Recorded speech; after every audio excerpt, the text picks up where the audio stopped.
everyone. I hear you like to rank some Castlevania. And to do so today, we got the spookiest skeleton of all who will never stop fighting. Uncle Derek, how are you doing on this fine ghoul-filled night? I am spooked, but I got the whip cracked, and my holy water overfloweth. I am ready to throw some axes and toss some boomerangs.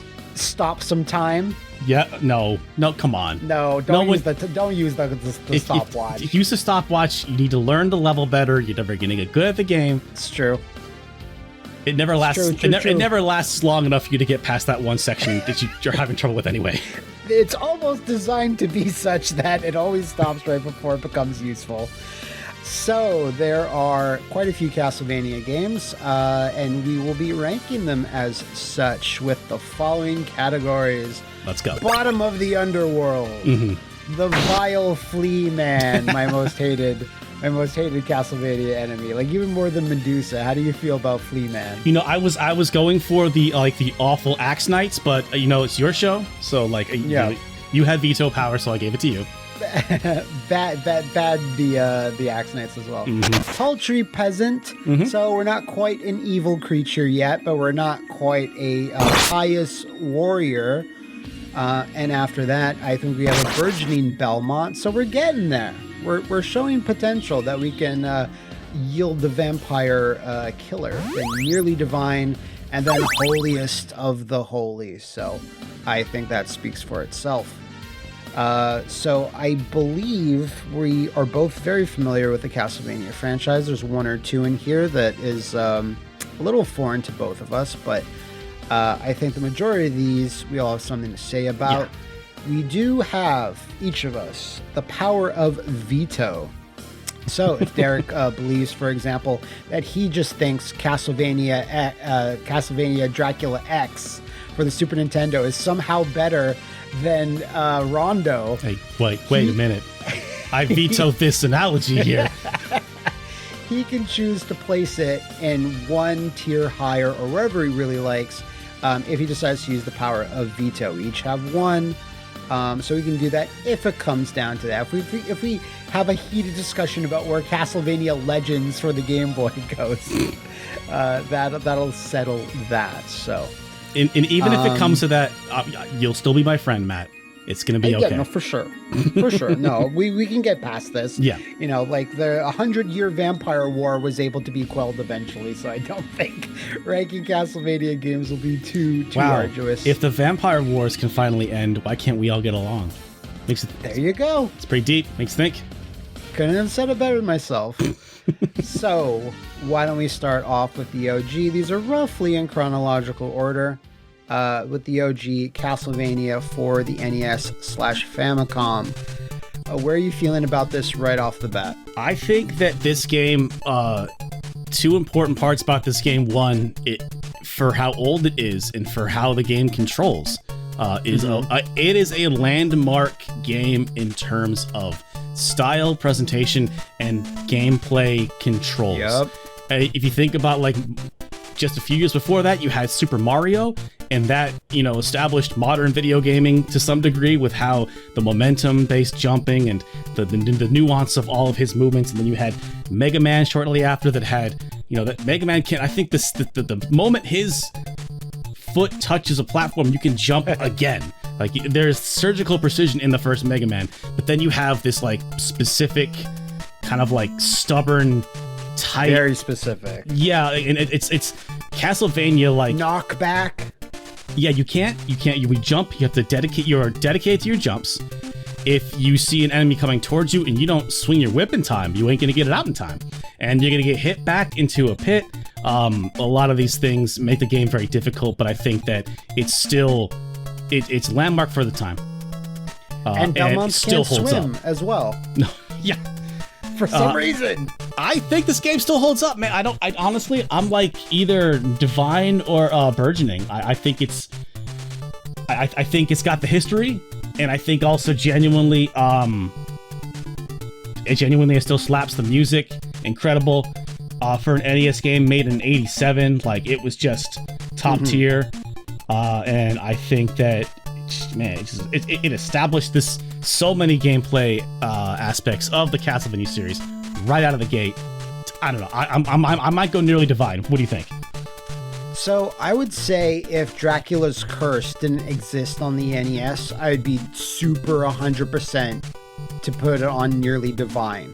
But because Dracula's Curse exists and does a lot of even more ambitious things, I kind of feel like I want to leave room to when we get to Dracula's Curse, feel like where that goes. Mm-hmm. But nearly divine or burgeoning Belmont, I feel is where it is. But because the next Castlevania game, like the sequel, obviously a little divisive. Yeah, so it's I think in the middle here makes sense right now. I'm okay with Castlevania 1 and 3 being on the same level. I'm not okay with Castlevania 1 and Simon's Quest being on the same level. Exactly. Exactly.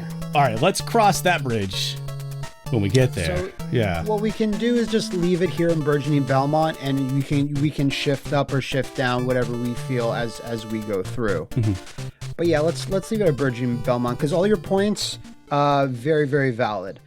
We don't have to spend a lot of time on Vampire Killer, the MSX version, and we're doing this just because it's very similar, but also very different to Castlevania NES because of the single screens, the MSX not being able to scroll properly at that time. It makes for a very different, kind of clunkier experience in my eyes. I played it via the Black Magic that is emulation a few years back, so I'm kind of feeling for this one. I don't know if you agree. Just put that in as a paltry peasant. How do you feel? And I feel like it's actually not a great game.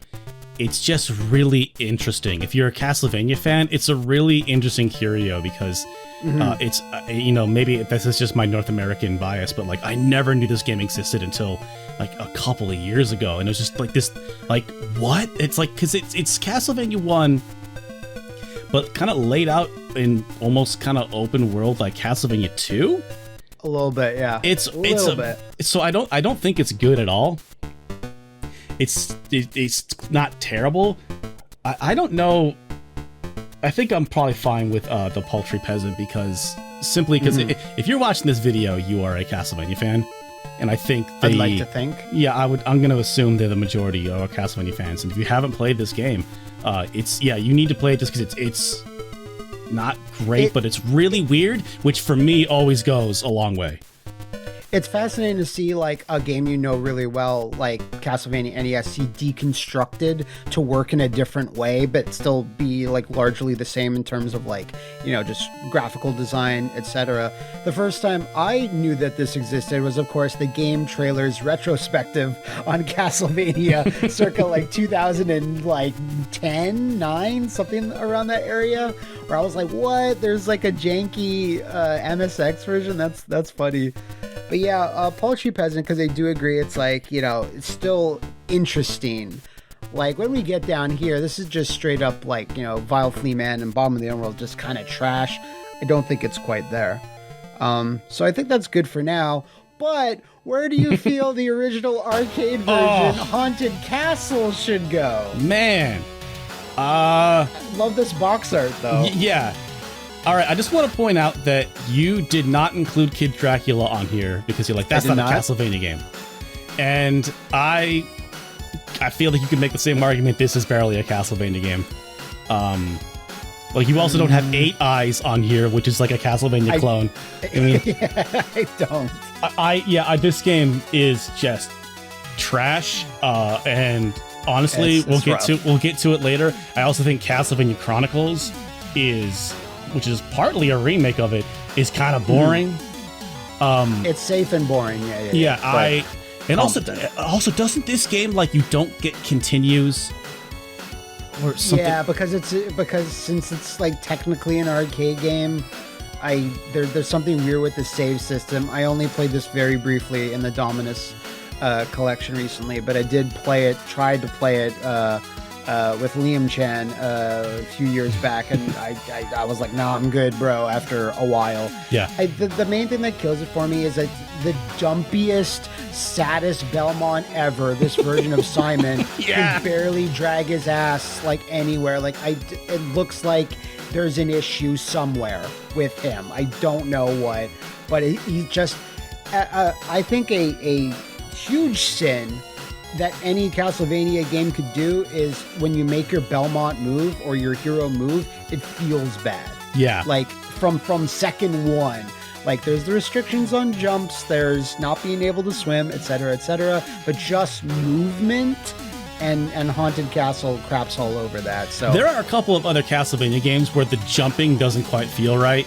And for sure. Because again, I think we can put Castlevania 1 up at the top. It's a hard game, but I still feel like the controls and the jumping are really, really solid, and they make sense. And there's, this one is also like the platforming really sucks.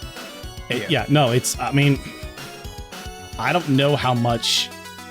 I kind of looking at this list. I don't know how many of these Castlevania games are going to be bottom of the underworld if this one is not. Like, I looking at this, I don't know if I would say most of any of these are worse than this. So either we need to strike off one of these tiers, or put this one at the bottom to firmly establish that barrel, the bottom of the barrel. I agree with you completely, Grunkle. Bottom of the underworld, you must go. I think it looks good in the bottom of the underworld tier. Like it looks like it fits. Right? Honestly, so. Yeah. That album, the album cover, that art there. That album, fuck it, calling it an album cover. I don't know why my brain wants to go album cover. No, that's like 110 spooky sounds, you know. Oh, that totally is what it is. Yep. Just this dude. I can't find the woman. Where is she? She is a master of subterfuge. Somebody take the cover of this and change the words to just "Don't get spooked," and it's the same energy. Don't get spooked challenge failed.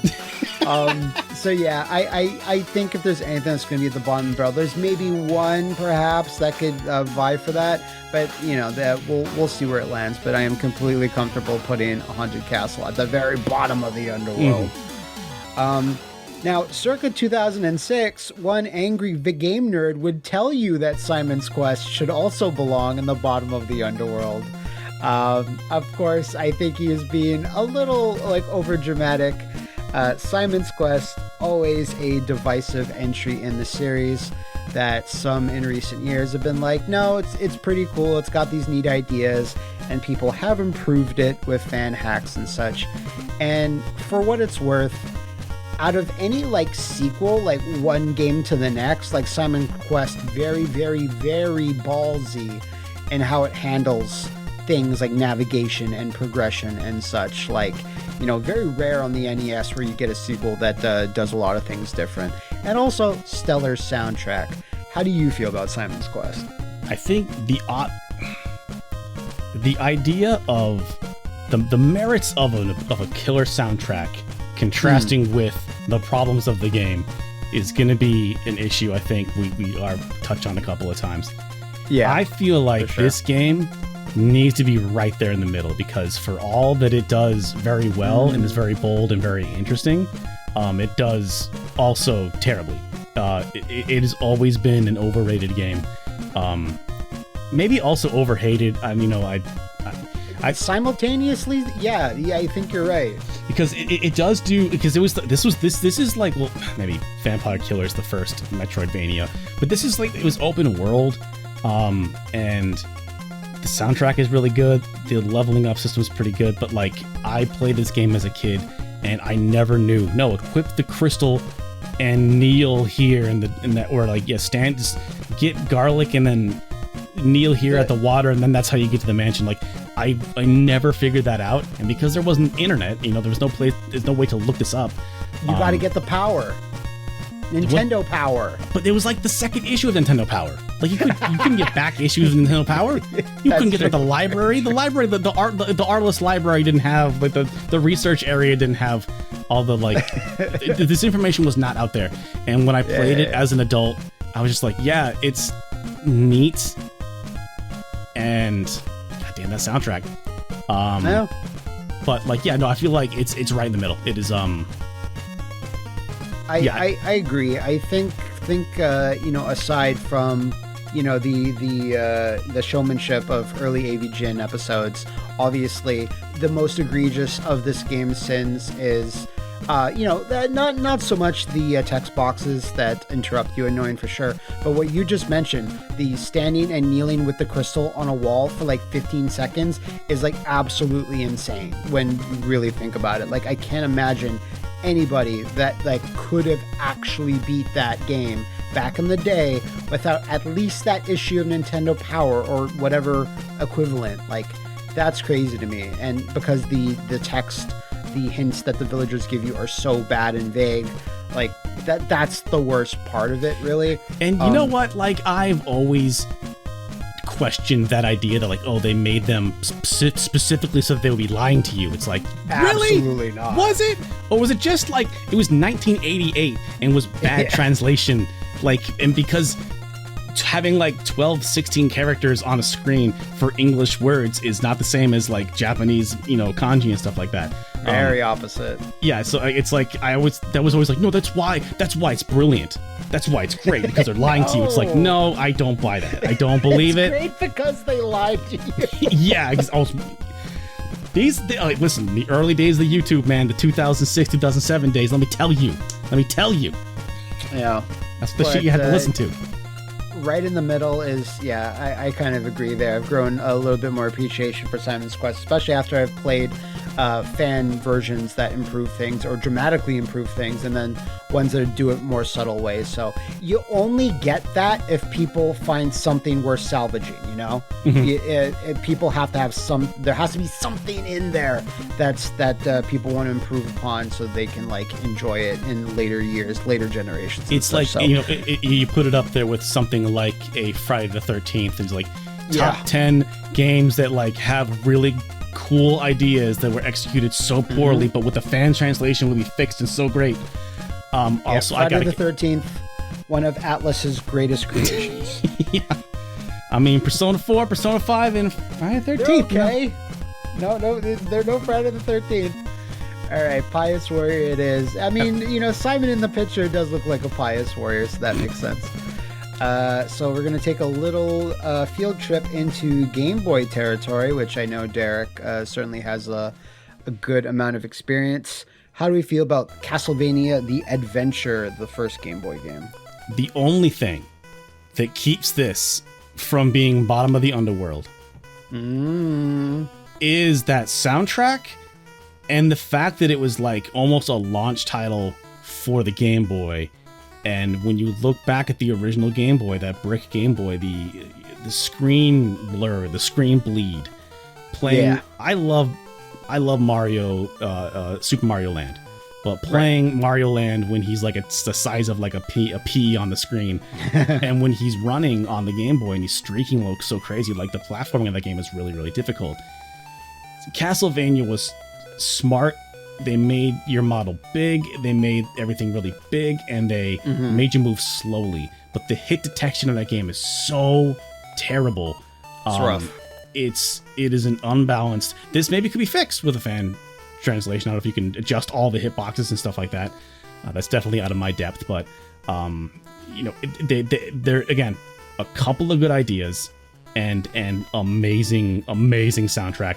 And it's like there are a handful of games that like you think about the contrast between the quality of the game and the quality of the soundtrack and how disproportionate they are. It's like this is like a holiest of holy soundtracks with a bottom of the underworld gameplay. And so do you think that equals to a vile flea man? I think it's a vile. Well, that's me. I don't know. How do you feel? No, I agree, because good Game Boy soundtracks are an absolute vibe. They're like just distinct enough from NES soundtracks where it's like, a really good one is kind of special. And I know this is surface level. I really like the box art. This main image of this very red and black shadowed Dracula is just like, it looks sick. And it was obviously successful enough to spawn, a couple sequels on the Game Boy. So I think that accounts for something. But yeah, I think Vile Flea Man makes sense to me. And we'll touch on this as we get down there, but just, spoilers. How crazy is it for Castlevania that like 2 of the worst games in their catalog have been remade? More companies should do that. Like, remake bad games. That is exactly how you need. We all laughed. We all had a good laugh, Matt. We all laughed when Night Dive re-released PO'd. Yeah, I laughed. They laughed, but also but if you're gonna remake a random game, why not make it a obscure and kind of bad game that has some decent-ish ideas?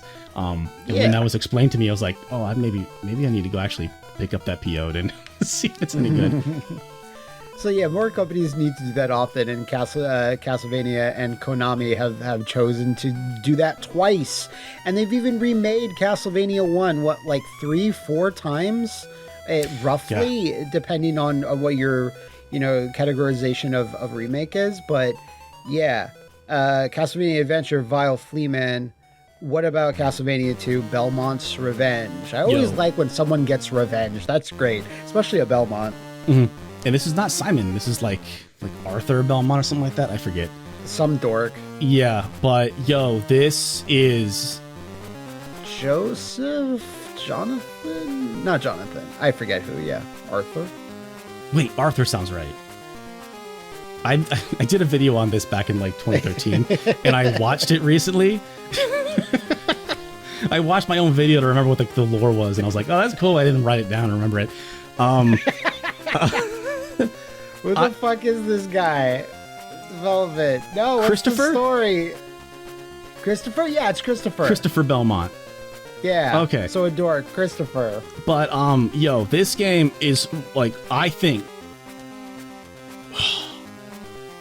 it's nearly divine. No, I honestly the soundtrack. Ooh. The soundtrack. It's got that. It's an amazing soundtrack. It is what's cool about the 2 adventure games, or at least Adventure and Revenge?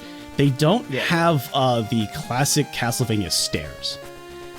And right, yeah, that's true. They have ropes. They have ladders, basically, and that's a really good fix because historically Belmonts struggle with stairs. Yeah, the strategy of it was always getting up the stairs quickly. You can't jump off the stairs and stuff like that, and having the ropes that you go up slowly, but you can jump off of. And they do interesting stuff with the Castlevania formula, and that also is a point towards adventure. But man, I might seriously put this one at nearly divine. I think it is absolutely for the Vintagevania, the non Metroidvania style shit. I think this is absolutely top tier. I think it is not holiest, but I think it goes nearly divine for me. I think the only thing about this in particular, because you always have to set your expectations at a certain level for original Game Boy games, but the only thing I find is not that interesting about it is just Iceland, Fireville, and most of its levels are arranged like that. Yeah, I suppose there's castles. There's Crystal Castle and there's Volcano Castle and Swamp Castle. I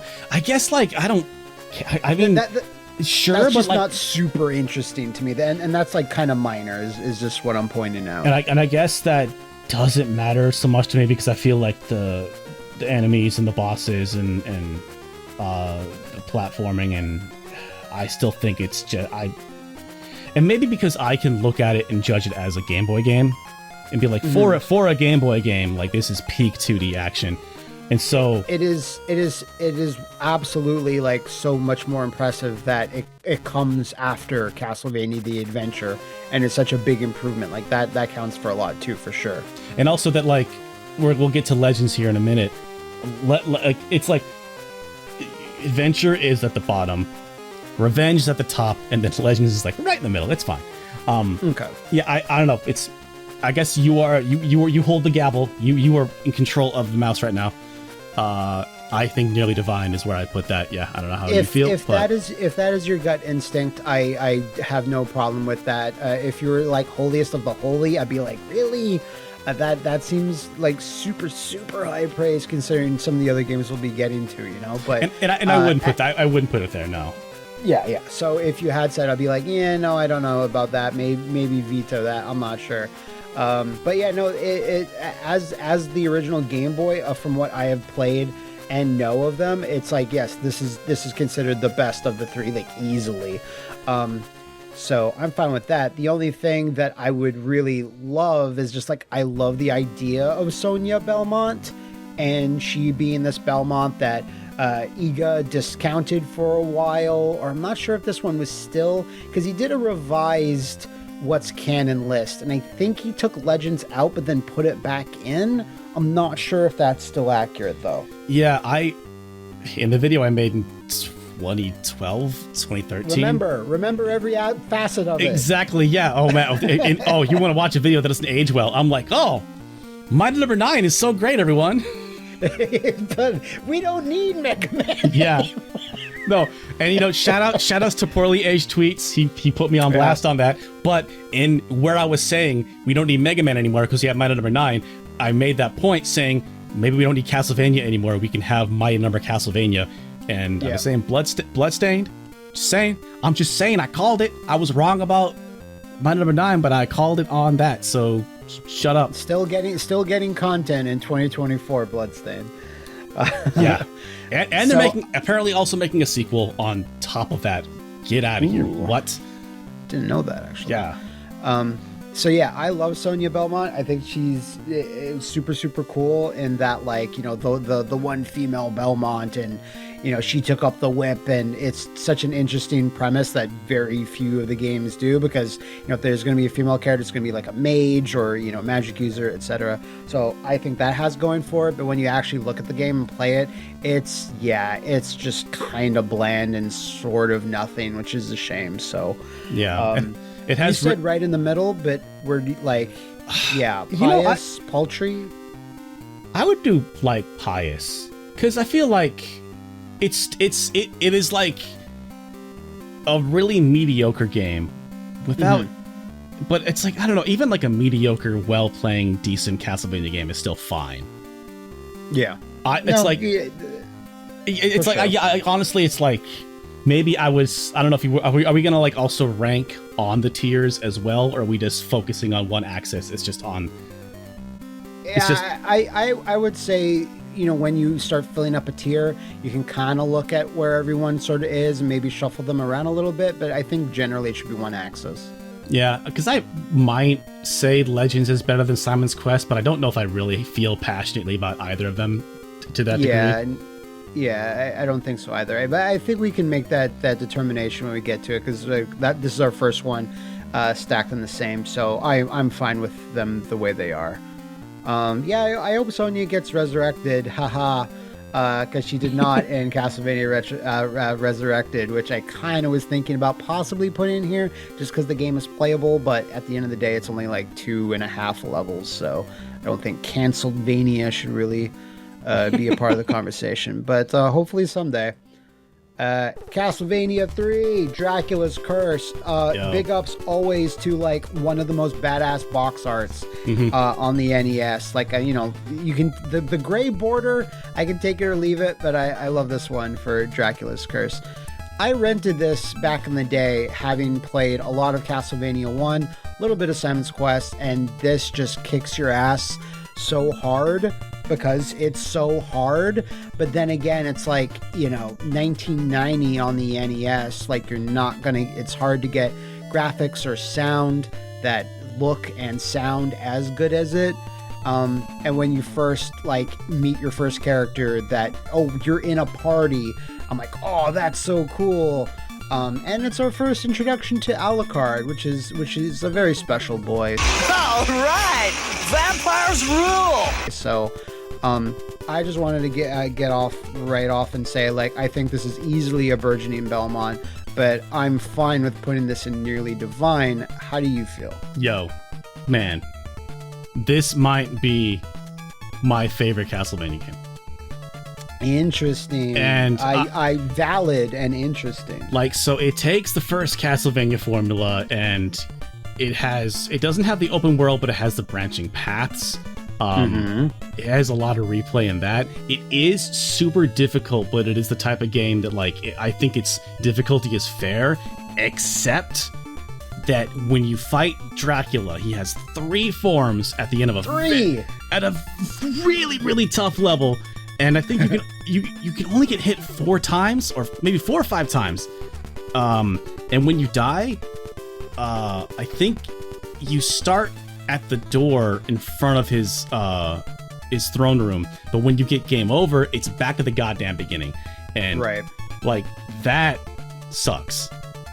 So I guess then just play it's emotional damage for sure. That is like Nintendo hard. That is they have Blockbuster in America, so we need to break our games to make them harder. So they don't rent the game for $8, $2 or whatever, beat it and then don't buy it. So we have to purposefully break it to make it longer, and he will buy it. That sucks. But I feel like the soundtrack is like top to tail, probably flawless. The soundtrack is like, has really good melodies, but also has like really kind of ambient, spooky songs. It fucking rocks. It also is slow. Like, when you listen to Symphony of the Night and you hear Symphony of the Night soundtrack and you hear like that breadth of genre and different types of, like, that mandate started with Dracula's Curse. And having, Sypha's here. There's so much lore that started here. Just Sypha. You mentioning Sypha, I was like, yeah, she becomes like a thing, like an important character that like shows up later. Yeah, you know, the anime was based on this one. Yeah, the and Netflix show, I should say. He shouldn't die. Yes, fuck you. And they made, there's 4 characters and they all play differently. And other than I think like Grant being really difficult to, like, he can wall climb, but it is super easy to go around a corner and then just fall to your doom. Hell yeah, Grant the Nasty. Grant the Nasty. Honestly, man, I feel like this like is a S-tier NES game, an S-tier 8-bit game, an S-tier Castlevania game. Like, I feel like it other than like the boss fight at the end being kind of dumb balls, ridiculous hard. I go holiest of holy. That's where my heart is. I think it is personally on the area maybe a bit too hard. Like, I get what you're saying about fair, because usually there is like a way around things somehow, either by switching characters or just learning the shit.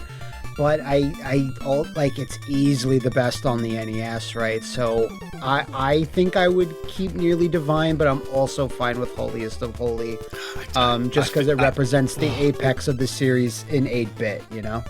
Yeah, and I think, when we get to Bloodlines and Rondo and Super 4. That's hard. Those are hard. But like, those are all decide. They're hard to decide because they're all so different, and that's cool. They're all very different games. I feel like this is a refinement of the original formula that established it all. And I don't know. I strongly believe that it's fucking banger. It learns stuff from Simon's Quest. Like, hey, maybe we don't have to have cryptic clues, but maybe we can have, branching paths. Like, I have to assume some of that was learned there and applied to Dracula's Curse. And also, Dracula's Curse, awesome subtitle. That's so cool. Belmont's Revenge is a little generic. Dracula's Curse, yeah. All right, so yeah, I'm fine with Holiest of Holies. Next up for me might be my Holiest of Holies. Super Castlevania 4. This being one of this along with like Mario 3, which was like not too long before this, like a year or two before. It was like one of my earliest memories of getting hyped for a game before release.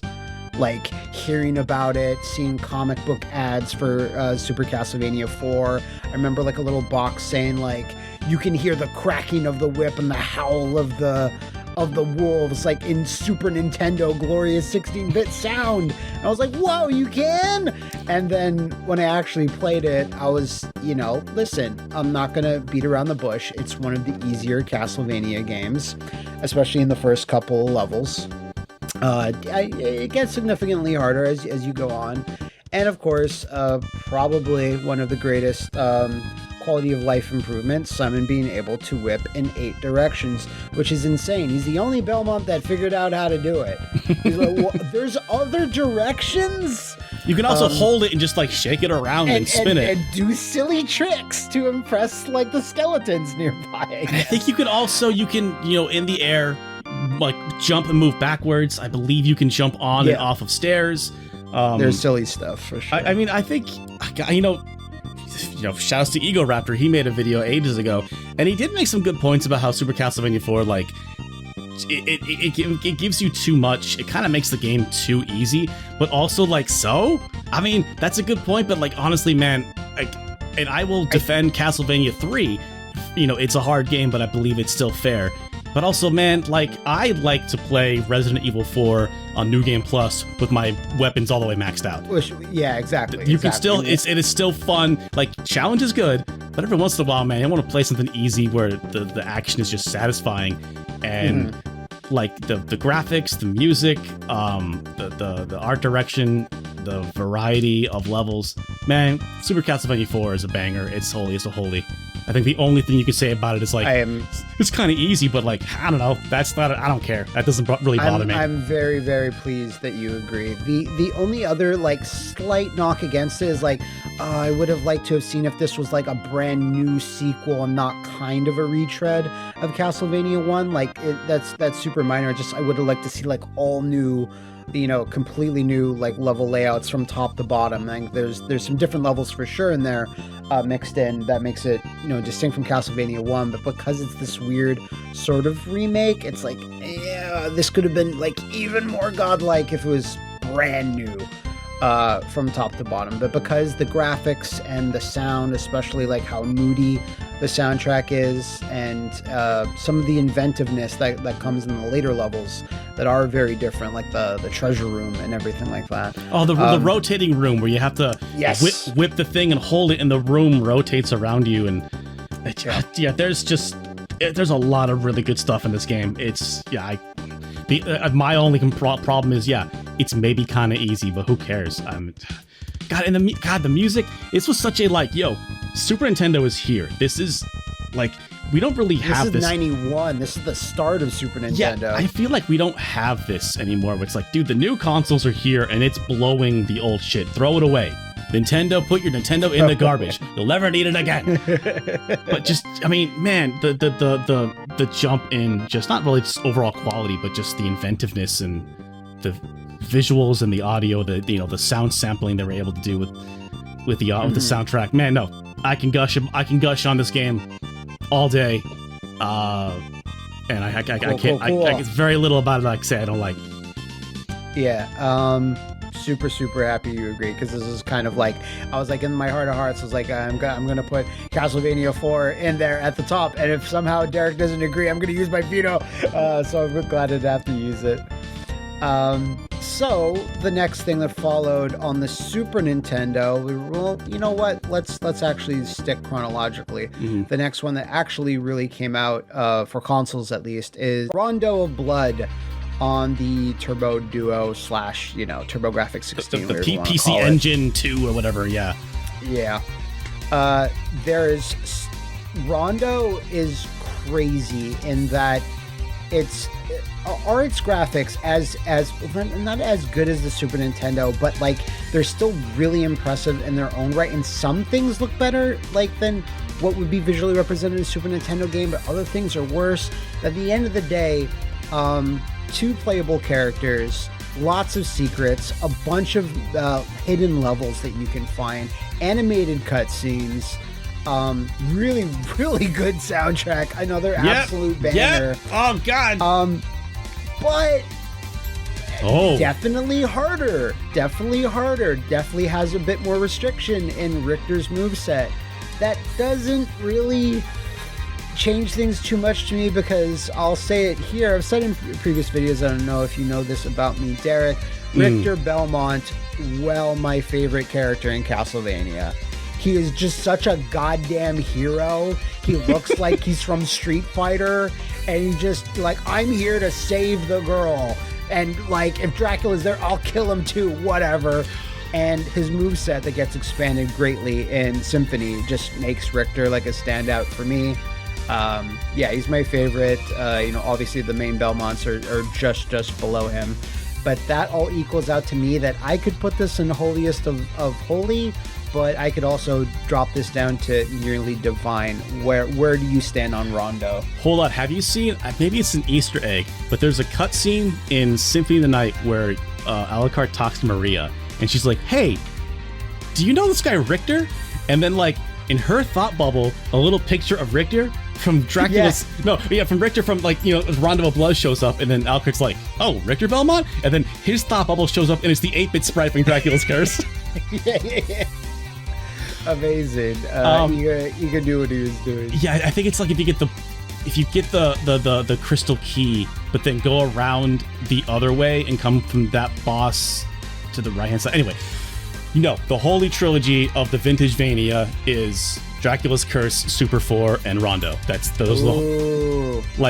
are the three, and that is unfortunately a little bit of a spoiler for where we're going when we talk about Bloodlines.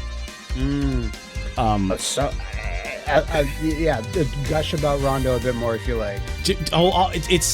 Man, I played it really sparsely before. My brother, weirdly enough, managed to get a copy of the game. I played it on WiiWare. No, my brother, like, at one point, like, we just, like, it's like also the summer I discovered, like, Splatterhouse. My brother somehow, like, found, like, a bunch of TurboGrafx shit for, like, major cheap, and, like, for, like, one summer in, like, 96 or whatever like that. I was just, like, we just played so much, TurboGrafx stuff. But still playing this game after playing Symphony of the Night so much, it's such a, like,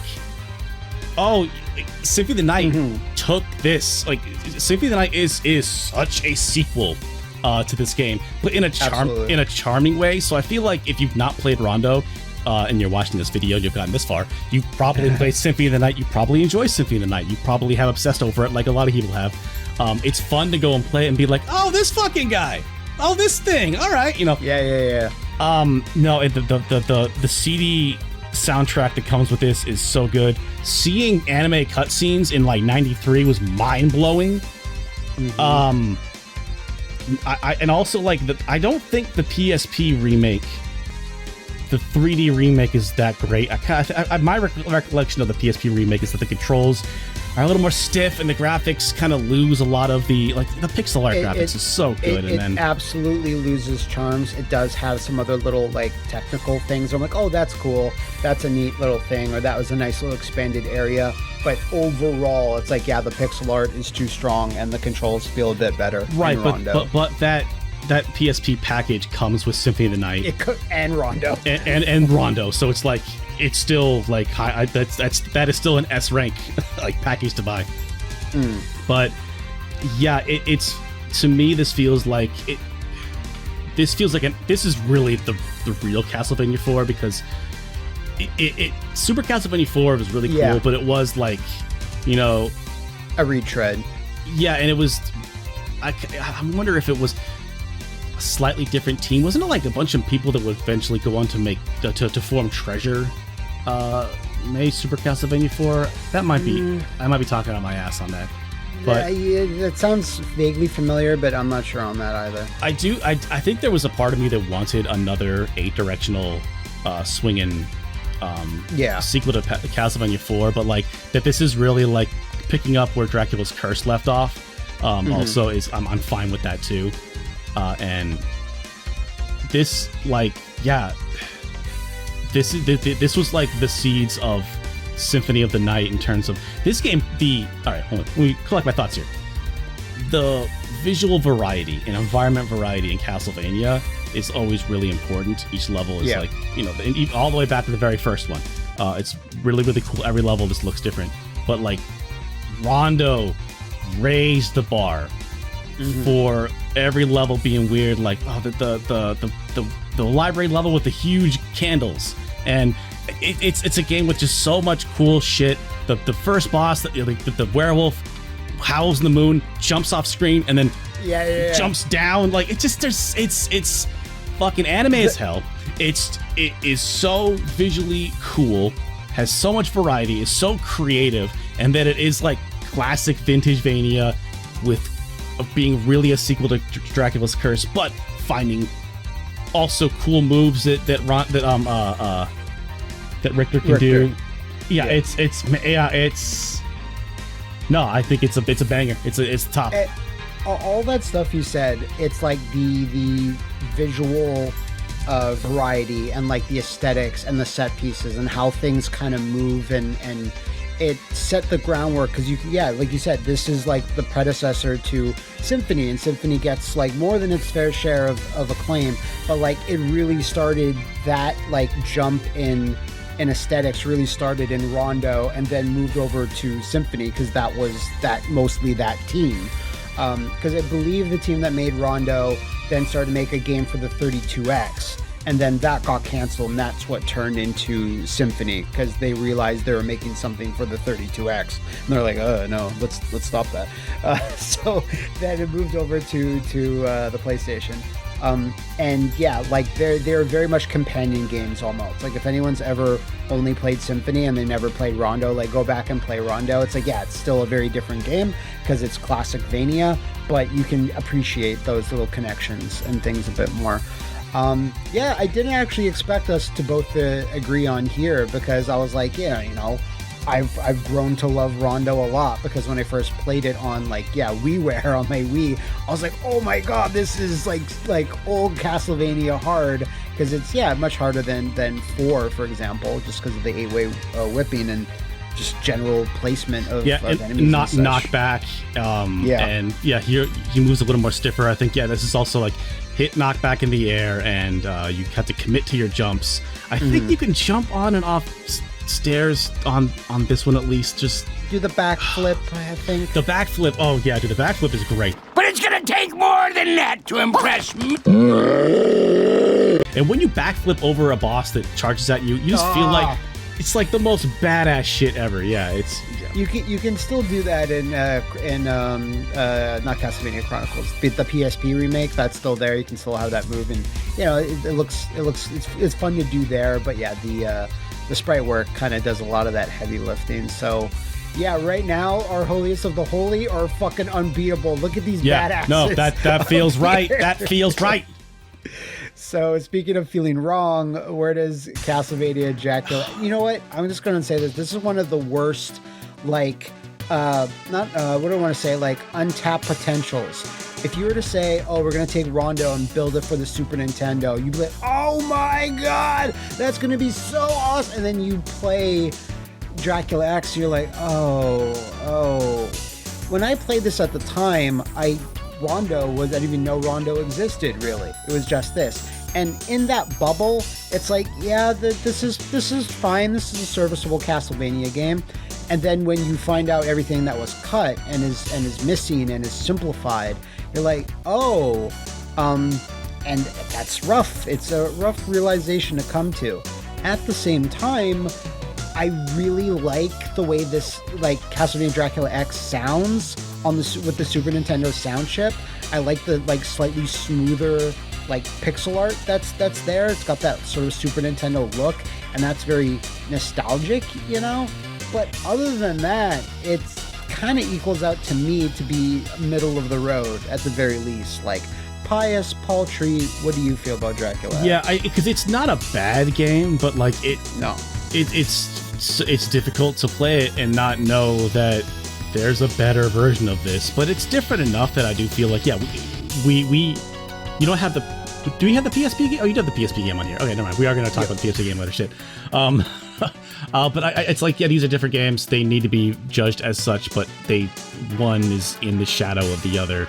And I feel like there were people that if there were kids that grew up with this as this is the next Castlevania game, so that was the one that I played. Because I've talked about this game in videos before and gotten some stern comments about it. Too. Yeah, but it's not a bad game.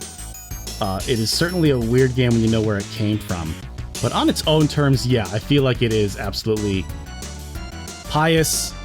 It's fine. You feel like it could be a burgeoning Belmont or, pious? Oh, I cannot see this game. No. Next to the first Castlevania? No. Okay. I cannot.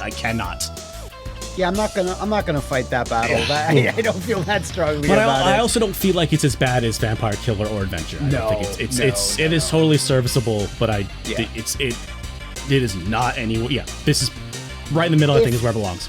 If Rondo didn't exist and there was only Castlevania and Dracula X, would this be higher? I'm just curious. Man, slightly. I think even on its own terms, it's a pretty mediocre game.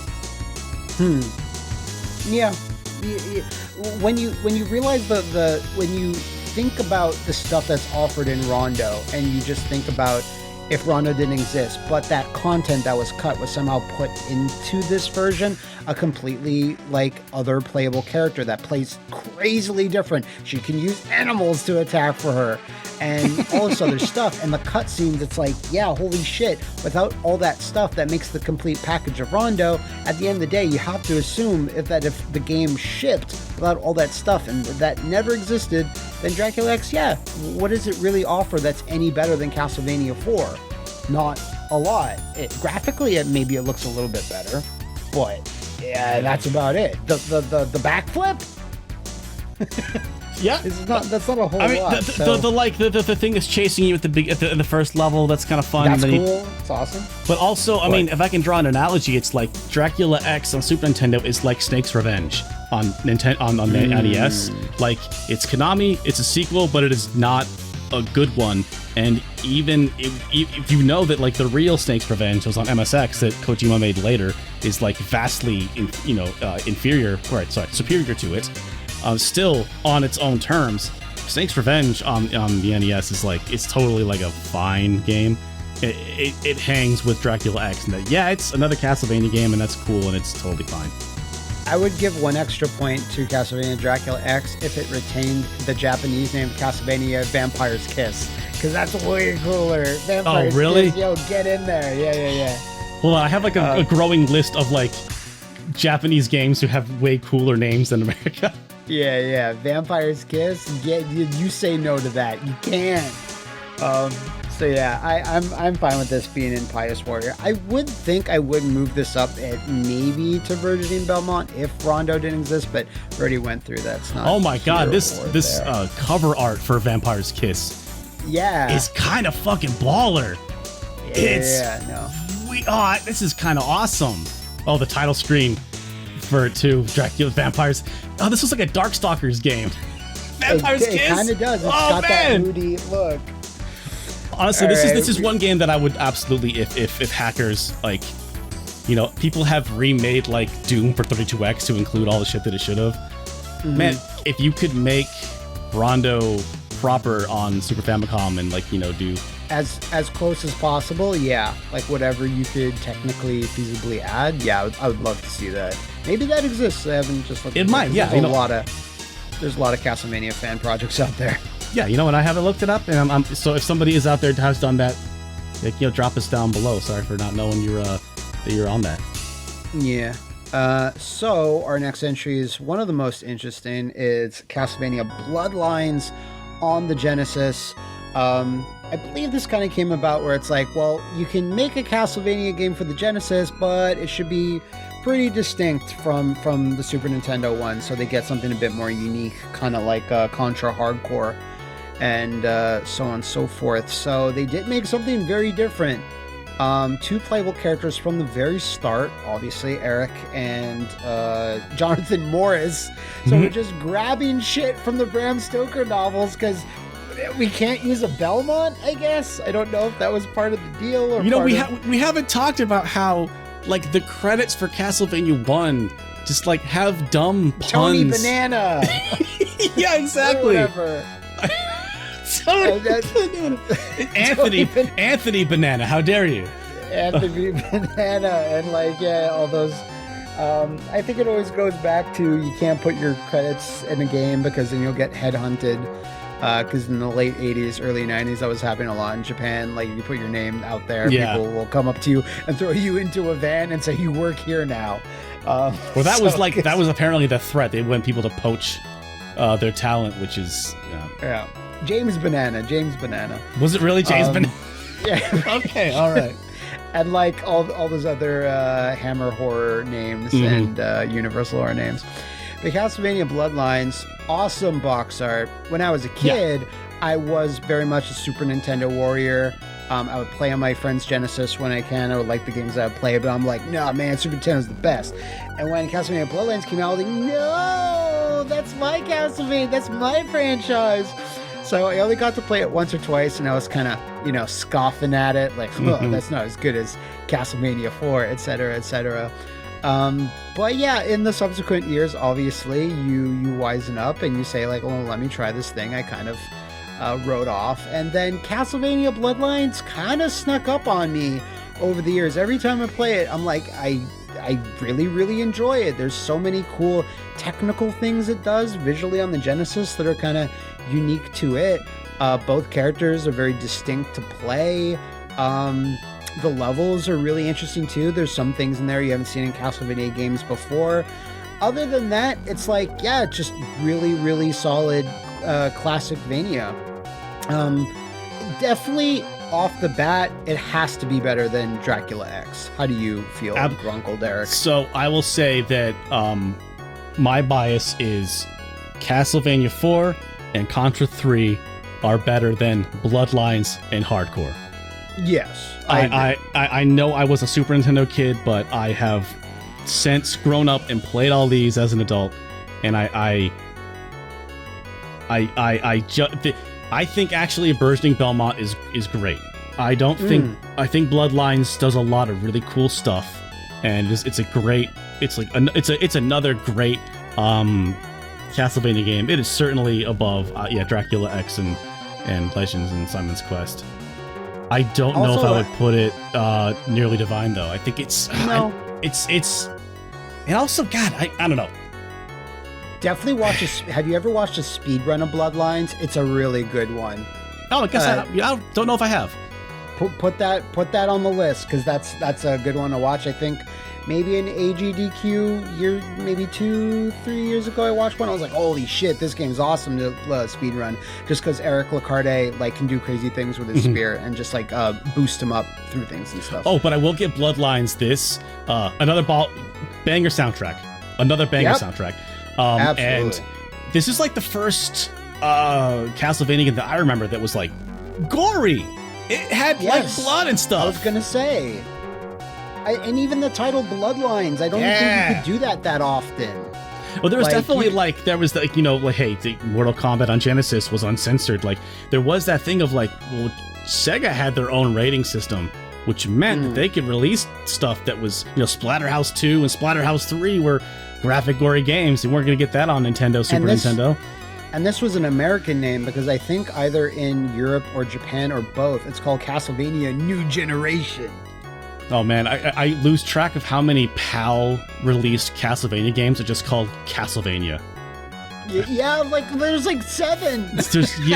I'm so sorry, guys. Let's make it confusing for PAL gamers as much as they can, but if you asked me 10 years ago, where do you think Bloodlines would be? I'm like, I don't know. It's like a paltry peasant. And then I, actually educated myself a bit and played it a lot more. And I'm like, nah, man, Bloodlines is cool. It's neat. I'm glad it exists. So yeah, Burgeoning Belmont's actually perfect for it. So good call, us. I do know. I think some people are gonna chafe at that though, because I think that they're the Sega kids who grew up with it. I know people are out there for hardcore. I love hardcore, but yeah, I prefer fucking Alien Wars is so. Oh god, Alien Wars is so good. It is.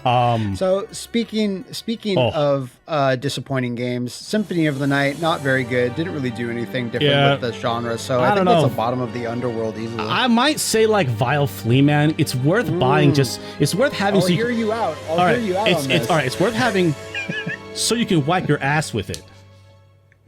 That's why you want to own it, so you can just Symphony of the ass. Yeah, so you can put your Rolling Rock on that toaster of a game. I do agree with James Rolfe that the continue game over screen is ridiculously long. It's super bad. Game over. I'm gonna say this raw. I am a Classicvania fan first, and a Metroidvania / search action fan second. I will always prefer Classicvania. Not to say there isn't a bunch of Metroidvania that I don't enjoy, but that kind of makes me want to say I'll put this in Nearly Divine, but I almost think that's kind of, that's heresy in a lot of things.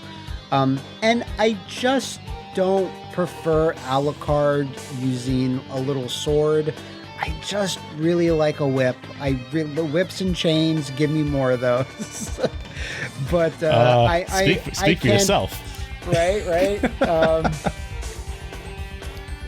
I can put this in Holiest of the Holy. I will not begrudge anyone for doing that because it really did give a resurgence to Castlevania as a franchise, like especially after Dracula X, fell off a little bit after that. And the way forward for Castlevania at that point was still 2D for a bit because the attempts at 3D were obviously a little cumbersome. But Symphony of the Night obviously, basically birthed a subgenre of its own, even though it's technically Metroids, but I'm not going to get into the nitty-gritty of it. There's just so much content here. It's straightforward a sequel to Rondo. And the amount of stuff you can miss half the game, perhaps. And the amazing upgrade where it's still 2D, it's still kind of what you remember from the 90s, but there's just these flourishes and the amount of animation, stuff in the background, the size of the bosses, obviously upgraded a bit for 32-bit consoles. And the Saturn version having even more stuff is great in and of itself. I would kind of still want to nudge it down for the reasons I mentioned earlier, but I also won't fight you against Holiest of the Holy. Where do you land on Symphony? First of all, years ago, I tried to make Vintagevania a thing. It never caught on, and I'm still upset about it. I'm with you on that. Vintagevania is classic style Castlevania. But it never caught on. That's okay. I'm not mad. It's okay. Well, I'm trying to make search action a thing, and I have a few fans of that, but there's still lots of resistance. Well, I guess search action is what fucking EGOT and the team named it, and also Goonies 2. We don't call FPS's Wolfen Dooms. Yeah, they called them Doom clones for a long time. They did. But also another Konami game spearheaded this type of search action, Goonies 2. Of course. Goonies 2, justice for Goonies 2. So, all right. Symphony of the Night is not a game without problems. And it started it's kind of to me, it's like a Resident Evil 4 situation of it kind of derailed the series for a bit, and it had to, but it still was a fucking moment. I could list a couple of problems I have with Castlevania Symphony of the Night. I think the inverted castle is kind of bloated and just kind of tacked on. It really just feels like a bonus. It kind of the pacing of the first half of the castle is so amazing, and then the second one's it is really easy to break the game. You could just spam soul steal. There's the shield rod. There are so many ways that you can just eliminate any challenge from this game at all.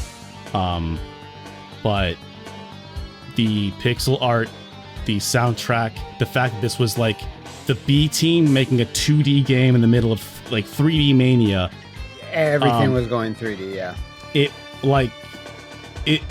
This is a big reason as to why maybe we should kind of stick with the classic style shit. I feel like you can blame this game for Contra Shattered Soldier, which was a 3D game but on a 2D plane kind of a thing. Let's find a way to do the middle ground on this, because the third dimension took a really long time for gaming as a whole to figure out. The things that Symphony of the Night does right, it does so right, so far outshadow the problems I have with it. The only one other thing I would say is that I think this is Holiest of the Holy. This is S rank. This is the top. However, I think saying that this is the best one out of all the EGOVania, all the Metroidvania games, really diminishes and discounts how we'll see in the GBA and DS games how they really took this formula and spun it and improved on certain things and changed certain things, but it was never on PlayStation with a CD. It was never going to have the ability to have so much content and look that good and sound that good. But I as much as I love Symphony of the Night, I worry that people kind of say it's the best one and then forget how good the kind of six others are. So it's holiest of the holy, but I do think we're gonna have to argue about which one of the GBA and DS ones here sits next to it, because one or two of them has got to be up here, because I feel like for as good as this game is, it has some problems, and I think we'll get there, but arguably some of these games that came later improved on a lot of things, and it's worth recognizing that. I'm going to have to agree with that, because it absolutely was a moment in time. I veto. We are going to argue in this. No, it's. I mean, yeah. Honestly, I feel like this is like the top four.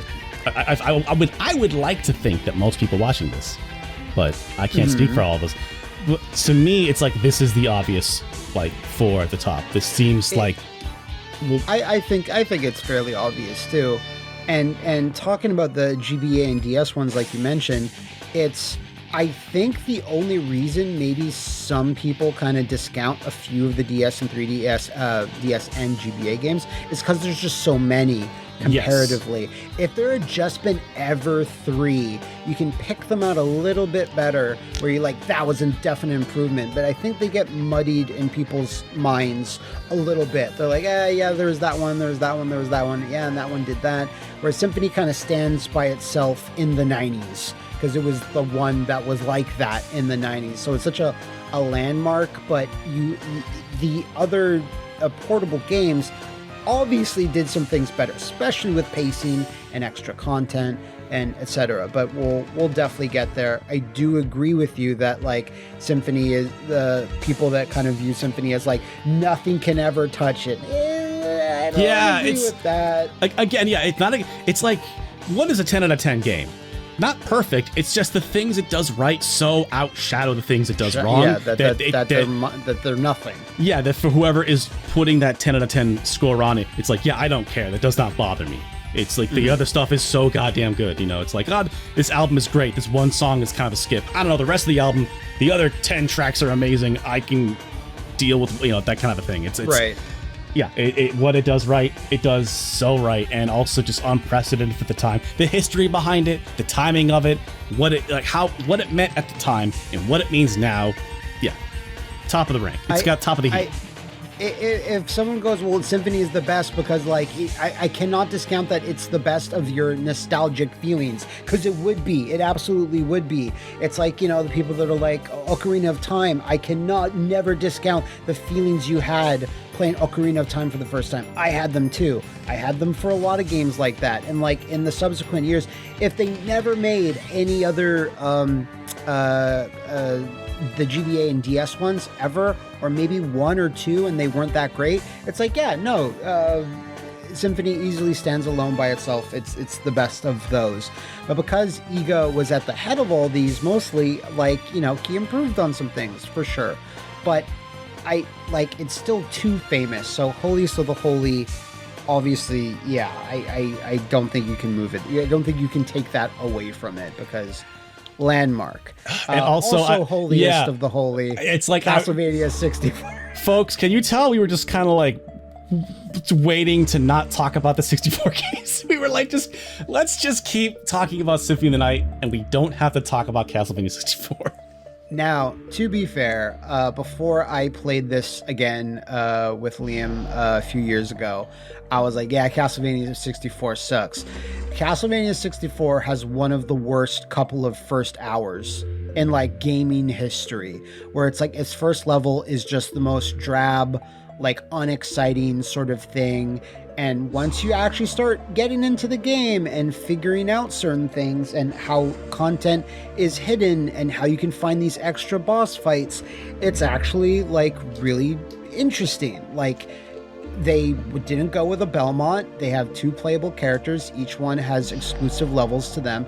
There's a lot of cool, interesting things that Castlevania 64 does. I hate that it's called just Castlevania. I don't know why they couldn't just call it a subtitle, Castlevania 64 Bits of Terror or something.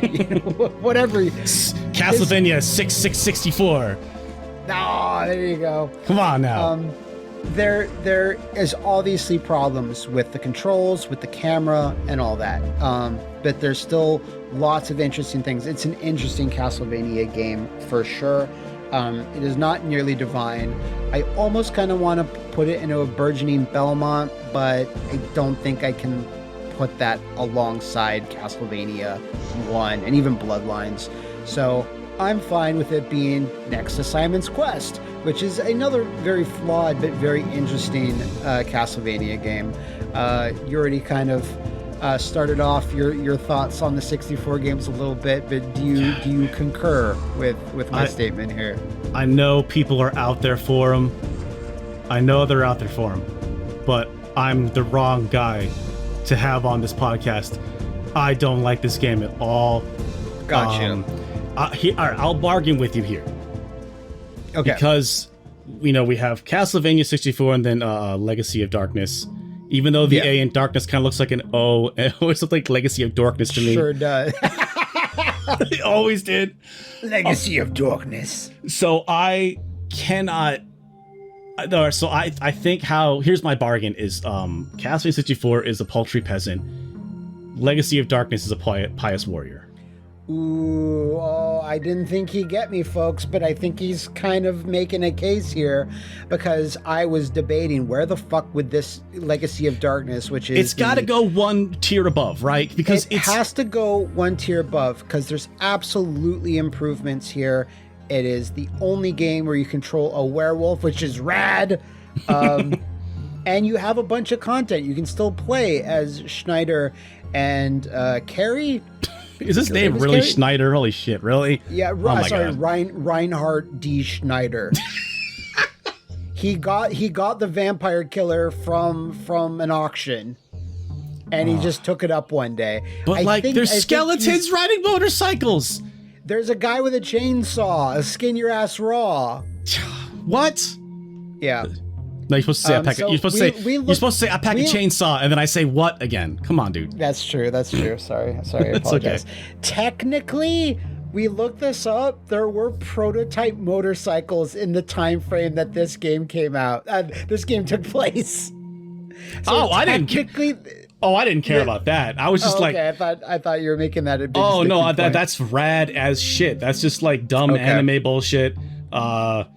No, that's great. That's okay. What I'm saying is, like, folks, it hurts me. This game has motorcycle riding skeletons, but it's like, I don't know. I've never seen it. I've tried it. So do you know exactly how Legacy of Darkness works in regards to how it connects to the original 64 game? I do know that, like, the first level's like on a boat, and they're like, oh, this is kind of interesting. But like, I honestly haven't gotten too far deep into them. Yeah.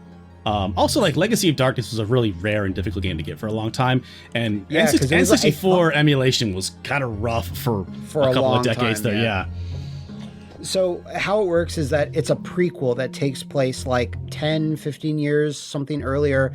So you're still in the same general area, like the same castle. So they reuse levels from the previous game. But Cornell, the werewolf, he gets his own exclusive levels that he explores, that he only has access to.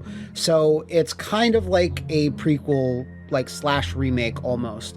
It runs a bit better, the camera options are a bit better, and there's more exclusive campaigns. Like once you play with and beat the game as Cornell, you unlock Schneider and Carrie to play with. They don't get their exclusive levels that they had in their original game, but they can play through the rest of the game.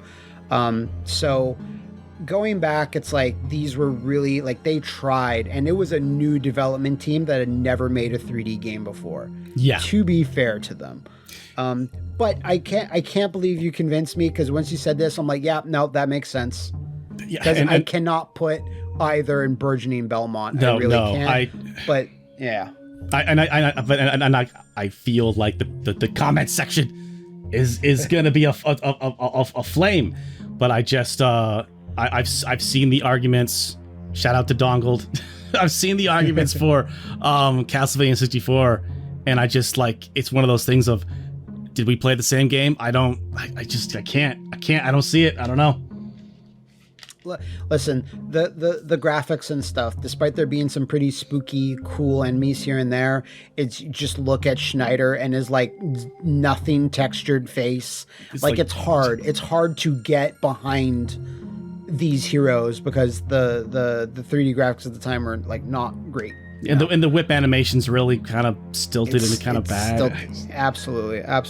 That's why it's great, because Cornell just slashes with his slashy paw claws, and that's fun. And yeah, just werewolf protagonist in a Castlevania game, it just makes it very unique to me. Yeah. So Okay. Yeah, I am totally fine with this. I like Derek said, I know lots of people go to bat for Castlevania 64, but lots of people also they don't show up for the game at all to help. Castlevania 64 still has its detractors, so that's fine. I would love to see that, like a remake this M2. Yes. There we go. Exactly. No. Even in 2D, I would like that. So. Oh shit! Has someone made a 2D remake of that? Did they? That would be good. That's awesome. That seems. I don't know, but I feel like that would be a good idea to do. Says me, who knows no idea how to make games. Get on it. Yeah. All right. We don't have probably a whole. We already kind of even covered Castlevania Chronicles. It is essentially just a collection of the Sharp X6800 remake of Castlevania 1 that has like much more detailed graphics and such.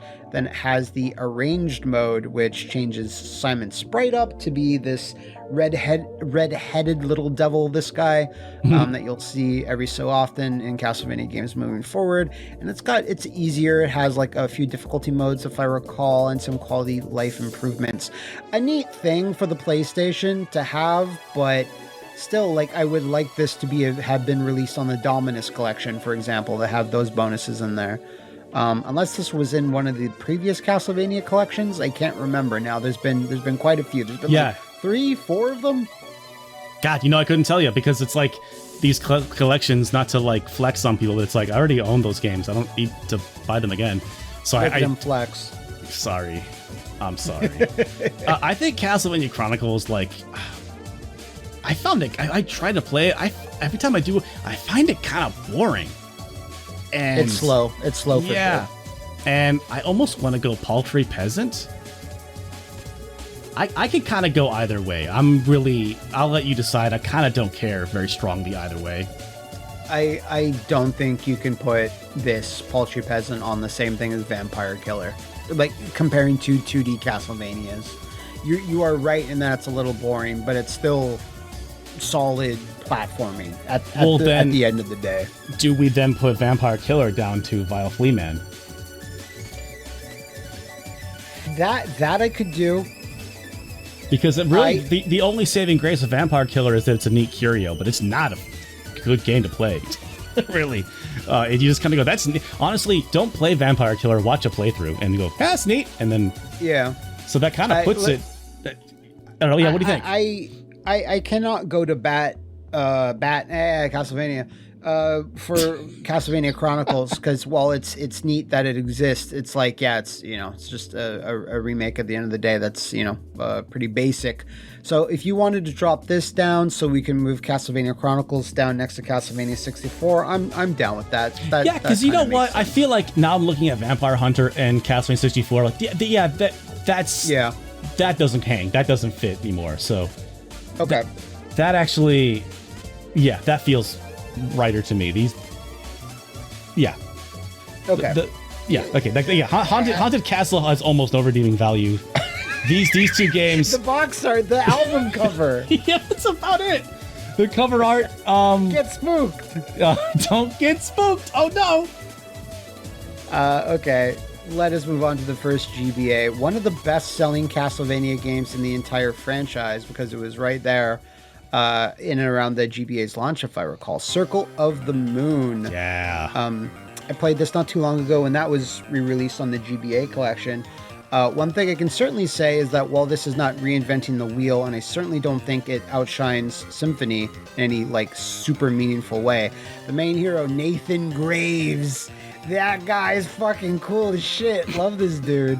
So other than that, I think it's kind of another solid but unspectacular entry, but you know, I still like it, and it kicked off EGA sort of trying to outshine Symphony. So for that, it's pretty important. Oh well, EGA didn't make this one. EGA actually. Wait, you're right. Yeah, it was the next one was the first, but also I think he like this along with Legends. He was like, nah, these aren't canon. Nah, I'm taking these off. Thank you for the correction. I actually remember this from a video now that this is actually from the team that made Castlevania 64 and Legacy of Darkness. Oh, it was the new Kobe studio. Oh and yeah, after, KCTA yes. or something like that. I can see the logo in my head, but I can't see the letters. Yeah. So thank you for that, because that was a factoid that completely escaped my mind. But yeah, where do you feel about Circle of the Moon? My heart says Nearly Divine, but my brain says Burgeoning Belmont. I think we have to put in Burgeoning Belmont, because it's the card system. The grinding for getting the cards is dumb. The card system itself, like trying to find the pairs of the cards and stuff. It's just kind of it's kind of shocking that EGOT didn't make this game, because that's exactly the type of weird system that he would throw into a game like this. It's a really difficult game. Also, shout outs to anybody who played this on like launch GBA shit, because the game was so dark. It's more enjoyable now on emulation or like on GBA GameCube player. This game, like the idea of this is Symphony of the Night in your pocket, and that was just so mind blowing to me. And so the music in this one's great. It has songs from Bloodlines and classic NES. It has soundtrack runs all over the gamut, the entire series. It's like Symphony of the Night Castle with like Rondo of Blood, whip and jumping. It's an interesting mix. God, I love this game a lot, but it does have some huge problems. But I think it has to go Burgeoning Belmont, but oh man, this is like the nostalgia. It means a lot to me. That game is that game is fucking rules. I really, that game's great. I mean, I could move it up to I don't have the same nostalgia for it. I could see it being Nearly Divine, because it's kind of weird that Castlevania 2 Belmont's Revenge is the only one in Nearly Divine. You know what? I feel like Nearly Divine is where a lot of these GBA and DS ones are going to go. Sure. Fair enough. I feel like if we move it to Nearly Divine, we're going to be bumping it down. Is I think what's going to happen, because Harmony of Dissonance here. Harmony of Dissonance. I think of the 6 GBA and DS games, this is probably the worst one. I've played this one. I've not finished this one all the way through. I kind of don't know where it falls. I know where the rest fall for me, but this one is kind of I probably played this one the least out of all of the GBA DS ones. Why do you feel this way? The graphics look kind of weird. Okay, yeah, that's true. The graphic and the music is just terrible. Yeah, I do remember that now. And I never liked the dashing. L and R, you can dash left and right. I mean, it was weird that hitting O in Symphony of the Night, Alcor just dashes backwards. So if you watch a speed run of Symphony of the Night, it's just shh, but just it's kind of annoying. But here's the thing. All right, well, let me qualify what I said here when I said it's the worst. If this is the worst though of that 6, that really shows you how great all 6 of these are. But I feel like it has to go probably Pious Warrior, because I can't see it on the same level of Circle of the Moon. Even my nostalgia and my feelings aside, I still think pound for pound, Circle of the Moon was a better game. It was a longer game. I had more in it. The music was way better. I think this one was Iga getting his feet wet. There's a lot of interesting, neat stuff in it. Some cool bosses in there. But also, big ups to, this is the first game that brought Kojima as the cover artist that makes, like, you know, probably pound for pound the best Castlevania art. This particular picture of Juste Belmont, I'm just like, oh, that fucking looks so awesome. Yeah, that album art's better than Circle of the Moon album art. I'll give you that. Yeah. Okay. I mean, I like the Circle of the Moon. It looks great, but this kind of kicks off that collaboration that would kind of like ping Hold pong on, Matt. little bit. Matt, pause. Delete this whole podcast and let's just talk about the cover art for. Let's just rank the cover art. We could do that. I feel like Pious Warrior is, because I can't see this going lower than that. But I feel like a lot of the other games that we're talking about are definitely higher than it. This is kind of where I'm lighting on it. Let's push this up like past a few of these. Let's be a little generous. I think it's better than, like, you know, Legends or, you know, maybe Dracula X. But I wasn't sure if we were gonna start doing that. I think this is a situation where it's like that kind of makes sense to me. Okay, I'm fine with that. Let's push Circle of the Moon a little bit there. Yeah.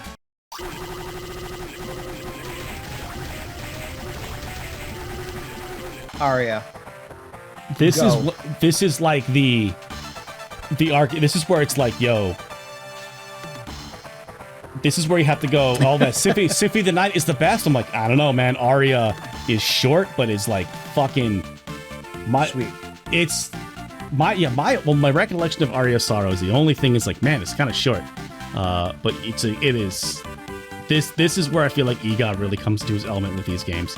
And this is where it's like, yeah, Symphony is great, but like, did you play Aria? Like, there's some improvements there. I'm not saying it's better than Symphony, but like, this is where that conversation starts to happen, where it's like, is Symphony the best one? Is it really the best one? Because I think you got Aria, and then I was also like Dawn of Sorrow. Like, those two are like probably the top of the pack of the six. And so I think that this one has to be at least Divine. Okay.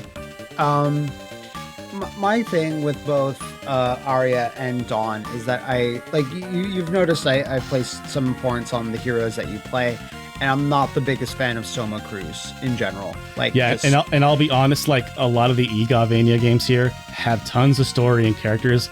Don't give a shit about any of them. I'm always skip. No, don't care. Hurry. Dialogue. Don't fucking care. Let's go. Yeah, I can see certain people, especially for like ones that drag on a little bit with maybe too much dialogue, that being a problem, because the same problem that befell Mega Man for a long time. So, but yeah, when your hero, if this like had Richter or Simon or Trevor, I'd be like, hell yeah! I want these cool dudes talking. I don't like Soma that much personally. If anyone out there is a big Soma fan, I know that there are, like, more power to you. I am fine with Aria being here. This is another one that I experienced multiple times, like when it came out, and then in the subsequent years. And yeah, they're super, like, it is exactly what you said. Ego's really getting his second win back with these, and they made lots of neat improvements, and maybe in terms of art style, maybe some not so improvements. So Dawn of Sorrow is certainly a step back in terms of art style. Well, on the cover art, you mean? On the cover art, and when you're talking in those portraits, and it's just this really generic anime style. It's a little rough. Like, if you're gonna be doing this type of stuff in like talking time, I don't want to be looking at this art compared to amazing Kojima-esque portraits. So, Dawn of Sorrow, gameplay-wise, how do you feel stacks up against Aria? Yeah, like the characters and stuff and the story, I really don't care at all.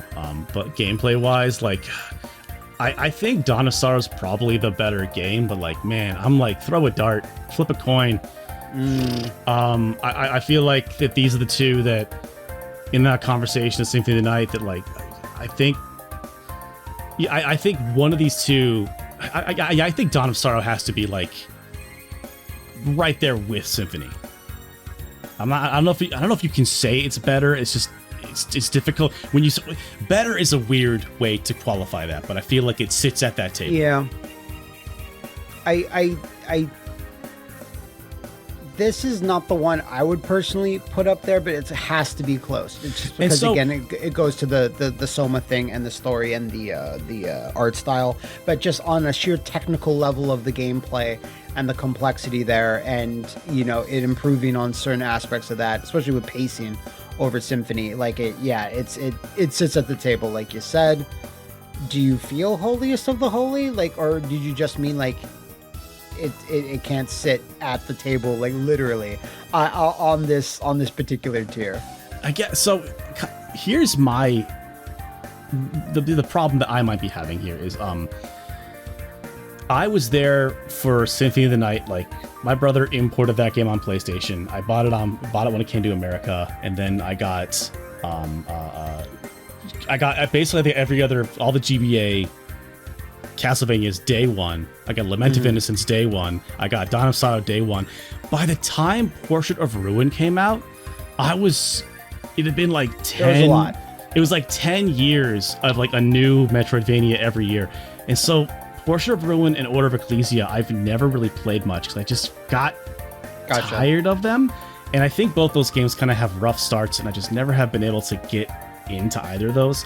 So I will say that my praise for Dawn of Sorrow comes from the fact that I've only ever put a couple of hours into the other two games, and I'm not really as familiar with them. So that's kind of why I feel like it's the best one. But I have heard that, like, I think I was under the impression that Portrait of Ruin, because you have the two swapping characters, has like the most content, is kind of like the biggest, craziest adventure. And so I think people have made the argument that like that's kind of like the best one, but I was just tapped out by the time this came out. So, but how are we feeling about Dawn of Sorrow right now in Holiest of Holy? I feel like it fits. However, I am pretty ignorant on the other two, so I don't know if one of these two would better fit in its place, and that goes back to Divine. So I'll let you take it from here. So Portrait of Ruin, I absolutely adore.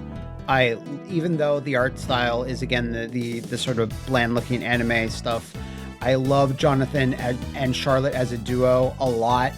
Just, memes, obviously, Jonathan, Charlotte, but the actual gameplay complementing them, and that like you can jump off one of the other's shoulders. They're like a backup character that can help you out as you're fighting.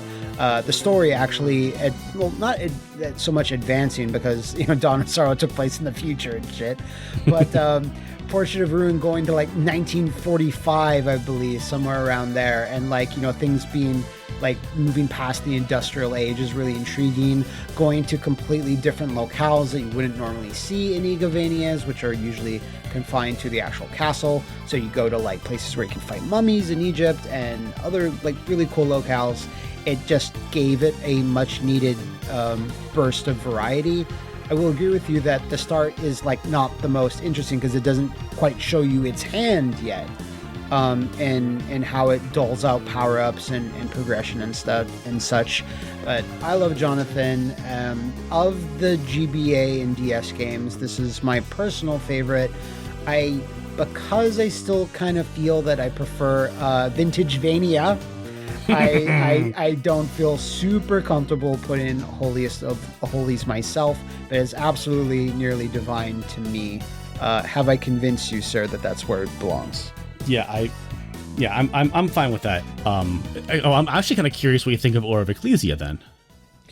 So yeah, let's just jump to it. Order of Ecclesia, much welcome return to a really evocative art style. On the cover, but also in the in-game stuff as well. Definitely taking a different tact with how Shinoa attacks and her origins. Being more of a magic user and being much more of an everything user. She's got a ton of stuff that she can obviously do. Love the cover art. I kind of wish they sort of continued here, but I think it was after this. Unfortunately, I think as the series went on the GBA and DS, they got progressively worse and worse sales, I think. And that's kind of what, along the side of the PS2 games, which we'll talk about, which EGA was involved with, but they're running around the same time frame in the 2000s. That's when EGA started to get demoted within Konami, and then subsequently he left, did his own thing. I still wish he would was able to still be making Castlevania games to this day, and I know he sort of still is with Bloodstained, but I would have loved to have seen where this would have gone on the 3DS or any systems around that time frame. But well, also I think part of the reason why he left, and we can talk about this with the PS2 games, is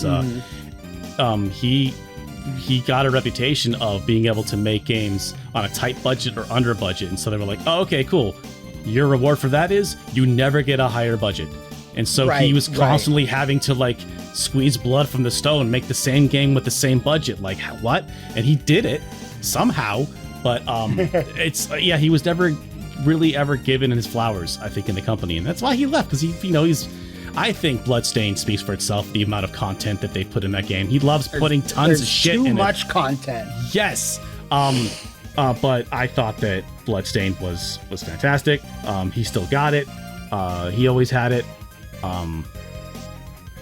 But I kind of forgot where I was going with it. Oh yeah, the budgets and stuff. Yeah, we will see in the PS2 games as well that they could have been bigger and better. Give that man money, he'll do it right. And Konami just did not want to do that. Did it himself then, with the help of a big community, and we'll see what they do in the future. But for Ecclesia, because it's still certain aspects of it is still not my favorite elements of Castlevania, just being the more search action style. I still think because of the pluses and the minuses of the bad art style, bad, but different, a bit more basic, and Portrait versus Ecclesia, and just everyone being sexy as hell in this. I think they balance out to that they're both nearly divine for me, but I still would prefer to play Rondo, Symphony 4, and Dracula's Curse. So I think nearly divine for both of them. Do you feel the same for Ecclesia? I know you said you played it not all that much, but I do recommend that you, at some point, whenever you want to, have the spare time, to try out Portrait and Ecclesia again, just to see how you feel. Yeah, I can't really speak to them. I've only played them for a couple of hours, and I know that those, these types of games are at least a good 10, 12, 16 hours, depending on how completionist you want to get. So really, I trust your judgment on these last two. But I'm kind of sensing that you like the search action games, but you don't love them. So you're just kind of accepting that you agree with Dawn of Sorrow being kind of the best of this group of six. The reason why is because generally I want to mix in the fact that you're my guest on this show, so I have to take that into account. But also, generally, lots of people do consider Dawn of Sorrow to be on the tippy top of the GBA DS games, and I feel with all the advancements and stuff that EGA did during all these, that I think out of them generally, Dawn of Sorrow is quite up there in the conversation. So I'm fine with that being there. Because at the end of the day, look at this fucking list. There's one game, maybe 3, that is bad, you could say, and all the rest, Paltry Peasant, that's not terrible. That's completely serviceable. So also, I do have to say that Dawn of Sorrow, I don't mind the stylus stuff. Use your finger. I don't know. I guess I don't mind it either. I don't recall it. I think the first time I'm playing, I'm like, oh shit, that's right. Oh, I forgot to and then I botch it the first time, and then I just use your finger. I don't know. Did you see all the ways that they adapted that on the Dominus collection? How you handle the touchscreen stuff? Oh, no, I guess I haven't. They have every option under the sun. They have it so that if you're playing it on the Switch, you can just use the touchscreen to do it. On the consoles that don't have that ability, they'll just have button prompts A, B, X, and you just press A, B, X to draw it. And they thought of everything. Oh, wow. You can also mix and match the screens however you want. Like one screen can be bigger, the map is on screen, you can move them around. It's crazy. They thought of everything. That's really cool. That was such a surprise when they released those. Yeah. So still sticking with EGA, but going into the console space, we have Lament of Innocence. So this, I have to say, is one of the more interesting games in the entire series, just because on the surface level, when you look at Lament of Innocence, you're like, okay, it's just a 3D Castlevania game. And it's like, it really almost isn't. It's much closer to a Devil May Cry game. And because of what you mentioned, EGA did not have a lot of budget for this one, because you're in a bunch of very, very similar rooms, a lot of dungeons, a lot of gray, and you're just basically unlocking a path to go forward, return to your central hub, and then unlock the next path, and you're just doing a lot of combat. That's mostly all you really do. There's some platforming, some janky platforming in there, but I still like this game a good deal because it's interesting. It definitely was Castlevania trying to be something else. I don't really like Leon Belmont, this being like of the classic chronology of Castlevania. This is supposed to be the very, very first one, taking place in 1096 or some shit. But cutscenes are hilarious. They're very entertaining. Some of the combat stuff you can do is really fun. Other than that, it's definitely another curiosity in Castlevania history. The fact that you don't even beat Dracula, you don't even fight him, is also, I don't know what that is. Ballsy? Stupid? I'm not sure, but you don't actually fight him, but it's still quite a ride playing Lament of Innocence. I feel like if they had a bit more budget, maybe a bit more time, this could have been like, you know, one of the better 3D Castlevanias, but it kind of falls a little bit short. I'm fine with putting this in Burgeoning Belmont, but I could also go to Pious Warrior. Do you have any strong feelings on Lament?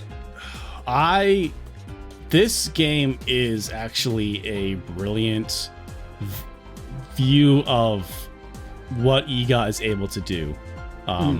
There is a lot in here that's super good, and he made a really, really interesting and good game with what the time and budget that he had.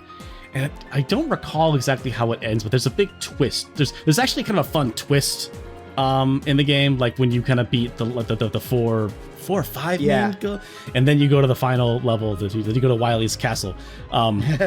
There's a kind of a fun twist. I was like, oh fuck, I didn't see that coming. All right, that's pretty cool. We won't spoil it here.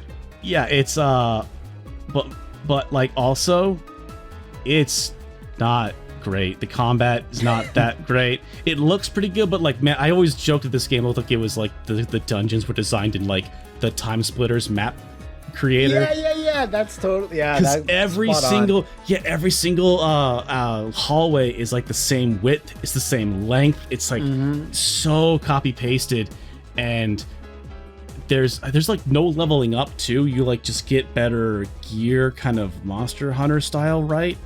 It's Devil May Cry-ish at the end. You don't really level up, you just get new moves. Yeah, like, your stats don't really increase. If I recall, it has been a couple of years. Like, this game is not good, but it's like not EGA's fault. So it's like I think he did do what he could. Exactly. But I was so hyped about this game day one, and I just wanted to believe. I thought it was better than Castlevania 64, but like, God, it's such a bummer. It's such a dull kind of game, and it really just boils down to, like, I think the map layout in the rooms is so dull. It's the biggest problem for sure. Like, it's just not an interesting castle to explore. No, and I think we kind of have to do a similar thing to Castlevania 64 here, because Curse of Darkness? Is that what the fuck it's called? I always forget the subtitle for the second one, because the Curse of Darkness. One, Legacy. No, that's Legacy of Darkness, but the second. Oh, the second. Yes, this one, Curse of Darkness. Yeah, so I really wish they hadn't called it Curse of Darkness. Yeah, so it doesn't mix up with Legacy. Curse of Darkness. Like, because I still think this is like kind of a subpar game, or not as good as it could have been. And it's like it needed but it is a better game than Lament of Innocence. There's a lot more like cool EGOT shit. There's levels up, and there's like monster Your little devils. Yeah, there's lots of he's like, I can't make the game look prettier, and I can't make the castles any more interesting. Empty hallways as well. Yeah. Yeah, and honestly, when I first played this game, I saw empty hallways and went, nope, turn it off immediately. I was like, nope, not it. Exactly. When I first played it, I was like, oh my god, this is the game. And then when I played it again a few years ago, I just stuck with it. And then things got more interesting. The combat got more fun. And then I was enjoying myself. I think it is a more interesting and mechanically and the to be fair, exploring the castle in kind of a more interesting way than Lament of Innocence, because like I said, Lament of Innocence very combat focused, and the combat's not it's not as good as Devil May Cry, but Curse definitely did some different things, and for that I like it. So I would say Curse is better, but where would you actually want to feel like you can put them? Because I'm seeing it's next to Circle of the Moon, which you really like, and I have a feeling you don't want it on the same tier. If I can be honest, like, I think both these games are kind of in the middle, but I do have to agree that like Curse of Darkness is such a big improvement over Lament of Innocence, and I think that they're better 3D games than the 64 ones, but god, they're not without problems. Yeah. So I almost feel like it's like they can't be on the same tier unless you wanted to move Circle up. No. Okay. No, I feel like, I don't know. Okay. How do you feel about that? I said that, but then when I'm looking at these others, the other GBA and DS ones, I was like, no, I don't think Circle is I can offer the same amount as these three, as solid as it is for me. So right now this makes sense to me, because I do feel like Curse is more interesting and has improvements over Lament, and I like Hector more than Leon. Hector's really cool, and they even made him more interesting in the Netflix show. So I do enjoy Hector making his little devil guys, devil helpers. So that is kind of where I feel. Do you feel like we should move anything I almost around? feel like we could put Lament of Innocence down, right next to Legacy of Darkness, because it's not a bad game. It's just kind of a nothing burger of a boring game, which is almost worse than being bad, right? Yeah, but at the same time, its controls are a bit, certainly a bit better and more modern than Legacy of Darkness. I couldn't say I put Legacy of Darkness over it. Yeah, maybe it is. I don't know. It's weird to put it next to Simon's Quest. And also, I'm looking at Belmont's Revenge next to Aria, and I'm like, oh, is that still hang? I don't even want to. I think we're just going to leave that there. But I think I'm pretty okay with having Lament being right next to Legacy of Darkness. It is, I think, a better 3D game, but not a whole lot better. It's that game did nothing wrong, but didn't do a whole lot of right either. Right. No, I get you. There's got to be some of those every so often. Yeah. I would like to put Lament above. I'd like to put both of these above, but there's too many problems with it. And like you said, a lot of it is clearly, when you look at these games, it's like EGA did not get a whole lot of budget, because the levels would be more populated with things. They would look more gorgeous and sprawling, but he just didn't get it. It would be a couple more years before a Castlevania game would get that type of budget. I think I'm happy with this right now. Okay, and what are these next two? I can't quite see them on the screen because they're a little. You are getting the weird stuff now. We have Castlevania, the arcade game, which I emulated again via the Dark Rituals of Emulation, and it did not emulate very well. But for those that don't know, this was I believe, Japan-only arcade machine that played from the first person, and you had a whip controller that you would kind of whip. It would basically be motion controls, essentially. What holds this back, it has good art, it has a pretty strong monster design. The problem is that be controlling a central hero and moving them through an environment is kind of integral to be a Castlevania game, right? So it from being first person, you're not really having per se direct control of where you want to go at all times, kind of limits this. It's more or less like a rail shooter almost. Yeah, I was going to say, this is a rail shooter. They also made a Silent Hill rail shooter around this time too, Yeah, but that's so batshit crazy, and the fact that it got one, I'm like, nah, Silent Hill Arcade's awesome because it's so stupid and doesn't fit the franchise at all. Whereas this, it's like, I don't know why they went with a weird motion controller thing. If you actually made like another attempt at Haunted Castle and did an arcade only Castlevania game, could have done something, kind of a bit more, not more interesting, because I guess going for motion controls is interesting, but I don't think it was the right thing to do. And also, when Iga would get his hands on motion controls later on the Wii, he purposely said, wow, waggling the Wii remote back and forth to simulate a whip is fucking stupid, and you would never do that. Why would you do that? So we won't do that. So this kind of went the other. I don't think Iga had anything to do with this one. I am fine with putting this down to paltry peasant or vile flea man. Where do you? I mean, I don't know. I've never played it. I barely knew it existed. I kind of like how fucking dumb it is. It's dumb. Yeah, I think like Vile Flea Man. Yeah, we can't put this next to Castlevania 64 and Chronicles. And Chronicles. Yeah, it feels weird because it's like it looks like this game did nothing wrong. It's kind of like the movie Cats, the new movie Cats. What are you going to say here? So the people that made the movie Cats did a fine job. The problem with the movie Cats was that some executive was funded that and greenlit it in the first place. That's the problem. Everybody else showed up on time and did their job perfectly. But it shouldn't have happened in the first place. Yes. Okay. I agree that it shouldn't have happened in the first place, but you can't give money to a bunch of madmen and be like then pissed that they made something mad. Exactly. It's like I don't know. You had somebody from Capcom was. I always imagine some cigar chomping fat dude like, we need Castlevania on the arcade, and then someone's like, Konami, yeah, sure, I'll get on it, sir. And like, what the fuck do you do? What do you do? Do you remake Haunted Castle? Like, no, we need something for that's like a Time Crisis or like a big kind of event amusement park ride thing.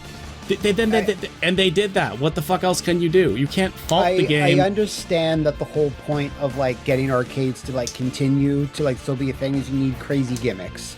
You need weird controller things, and hopefully you'll get like a DDR out of it. Just like I don't think Castlevania whipping games was quite there, but like boxing games or like anything with motion controls, I can see where the thought process was. But I don't think the gameplay is exciting enough to support it.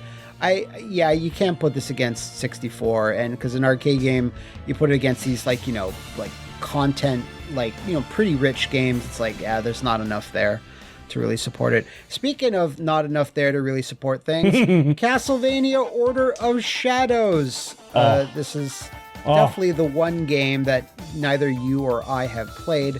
Nope. This game actually has, because it was on a cell phone in 2007, when you look at it running, you can understand why I don't think this needs to move up any higher, because it's extremely slow. It's mostly on for a screen that's horizontal, so there's a lot of moving up and moving down. It's slow as hell. Really, it's before phone games could really support this type of stuff. But it has story links to Lament of Innocence, out of all things. So that's crazy. It's like a story prequel or a story sequel. Like, how? I as a sequel or a prequel, I don't know. I just know that some people are referenced as, I think it does take place after Lament, because Lament is the first chronologically. I think when you're on a cell phone in 2007, I think it's still Java based. You can't expect much from that at all. So I don't think I could really say it's the bottom of the underworld, because what else could it be? being on a cell phone. So Yeah, I'm fine with again. It's file like free, man. someone was like, we need to get this on, The kids are using the phones. yeah, we got to get this on the Motorola's and we can't get it on N-Gage. We have to get it on something, Yeah, our Nokia phones or our Mojo Moto's phones. It's like, these games suck, but of course they do. That's why they're charming. It's like, again, yeah, we need to have these on cell phones. Like, what the fuck can you really do on that technology? Not much. Not much. And so, like, I feel bad when people dunk on these games just because they're cell phone games. It's like, no, that's kind of why they're beautiful. So I will not let this be on Bottom of the Underworld, but I also can't put it in Paltry Peasant. So Next to Castlevania Chronicles, no, it's not. But it's like, actually looking at Vampire Killer, yeah, it's perfectly right next to that. But okay. It's like with an asterisk of like this in the arcade game. It's like, they're bad, but like, I'm not mad at them. They did nothing wrong. They're fine. I don't hate them. Like, they're beautiful little creatures. Them alone. They're not hurting you. Exactly. They did nothing wrong. You don't have to enjoy it, but you don't kick it. Yeah.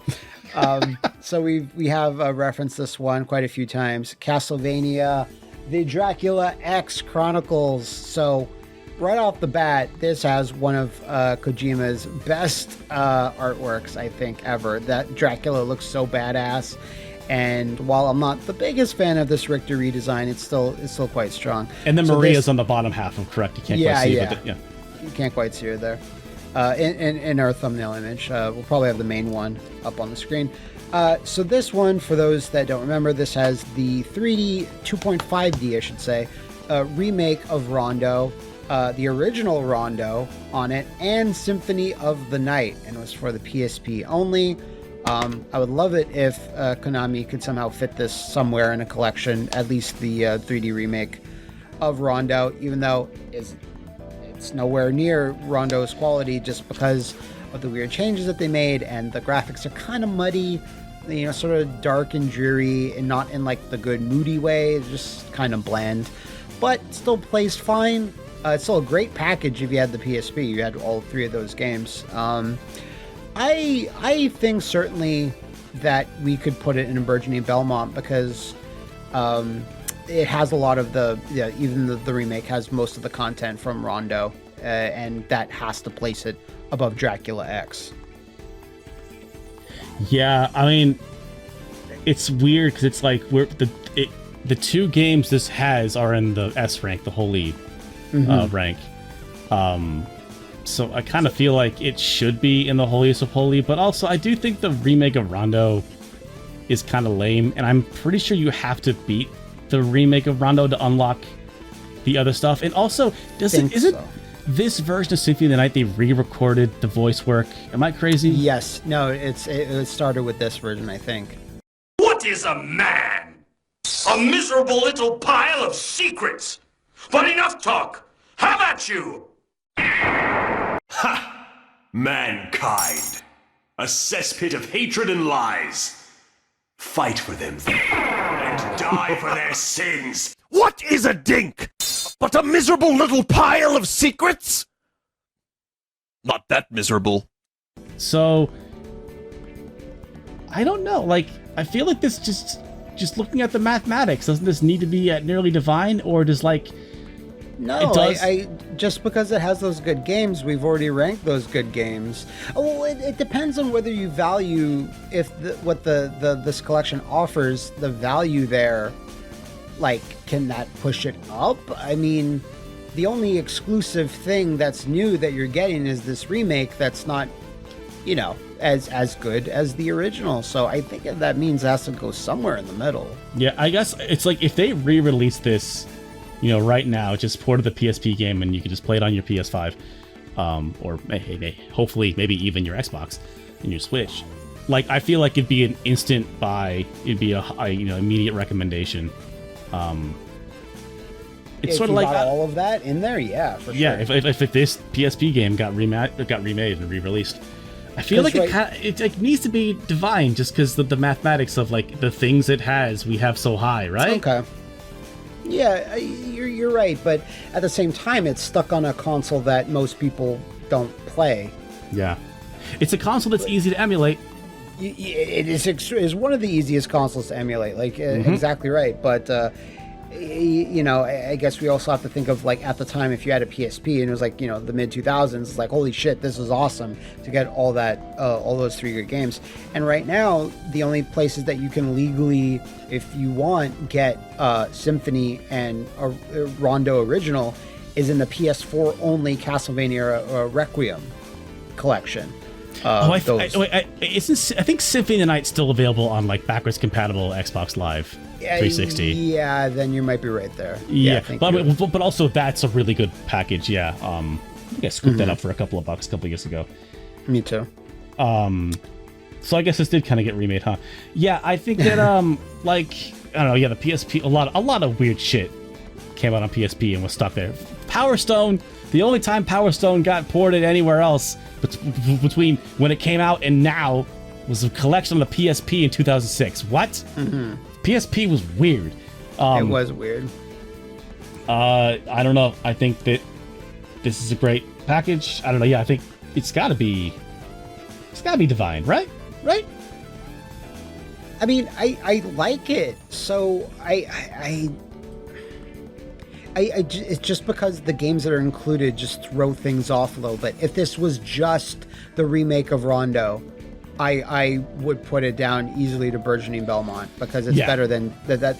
The remake of Rondo, as uncharming as the 2.5D polygon graphics are, it still has more content and whatever, and voice cutscenes and things like that even too, over Dracula X. So yeah, I'd easily put it there, but because it's like a package, but at the same time, it's like, yeah, if you only play on your Switch or your Xbox and you don't fuck with PC gaming, this is basically inaccessible to you. If you emulate, then yeah, it's certainly there, and it's a great way to play. Well, it's not a great way to play Symphony because you have to unlock it, but it's still there. I'm kind of still a bit more comfortable putting on Burgeoning Belmont.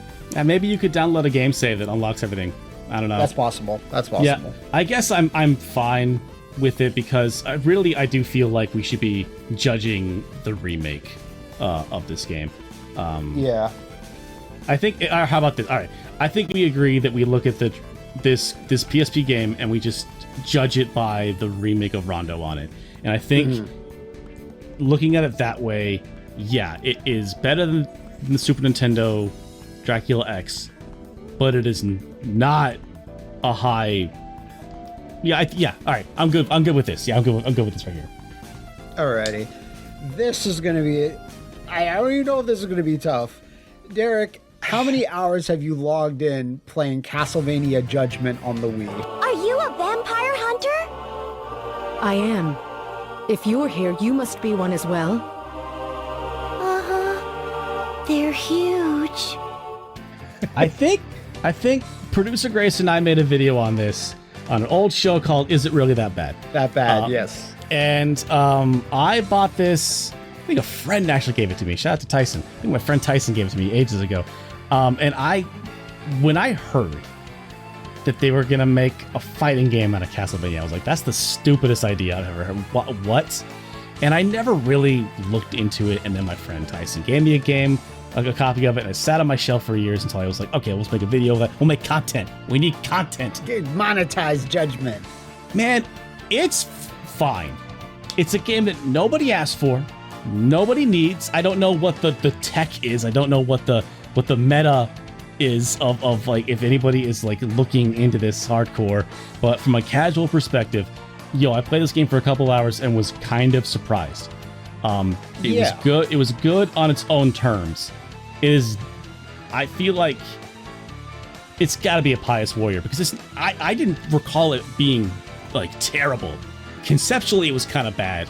Again, sort of like whoever decided like we need to have a fighting game, motion controls on the Wii with Castlevania. Fucking what? Okay, sure, but they made probably the best they could with those, prompts. Yeah, it does suffer from an issue of like stay in one lane. It wants to be a fighting game. It also wants to have Smash like move inputs, It's essentially like a very anime arena brawler where you have free reign and move around the environment. I really think they should have simplified it even more to just be like Power Stone, because this has way more tech than Power Stone. Because Power Stone is because it feels so good and you have all these interactions with things, and it's manic 4-player action. This is 2-player only, and you're just kind of running around these arenas, but you have these interesting combos and like special moves, so it doesn't really pick one way or another. Therefore, it's not great in any one way, but there's at least still stuff you can do. There is tech in this game. If it just focused on being like, a 3D fighter, I think it would have been better. If it focused on being Power Stone, it would have been better. With all that said, tons of content. There's like a huge, almost like random RPG mode where you're going through random doors to get to the end of the castle, and each one has like a different encounter. There's the story mode where you unlock more characters and you get cutscenes and lore. There's a lot of stuff. You can even play this online back in the day, which is of course useless now because Nintendo. Holy shit!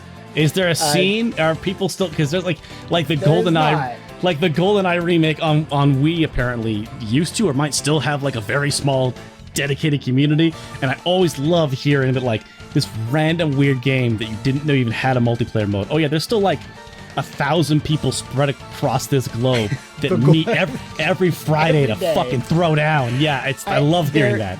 There is a community for this game, a very small one, but it's local, I believe. Just because I don't think you can easily get the Wii anymore. A few years ago, I think you could still get it up and running, but I don't think the online, plus the Nintendo Wi-Fi connection, not the most stable for fighting games.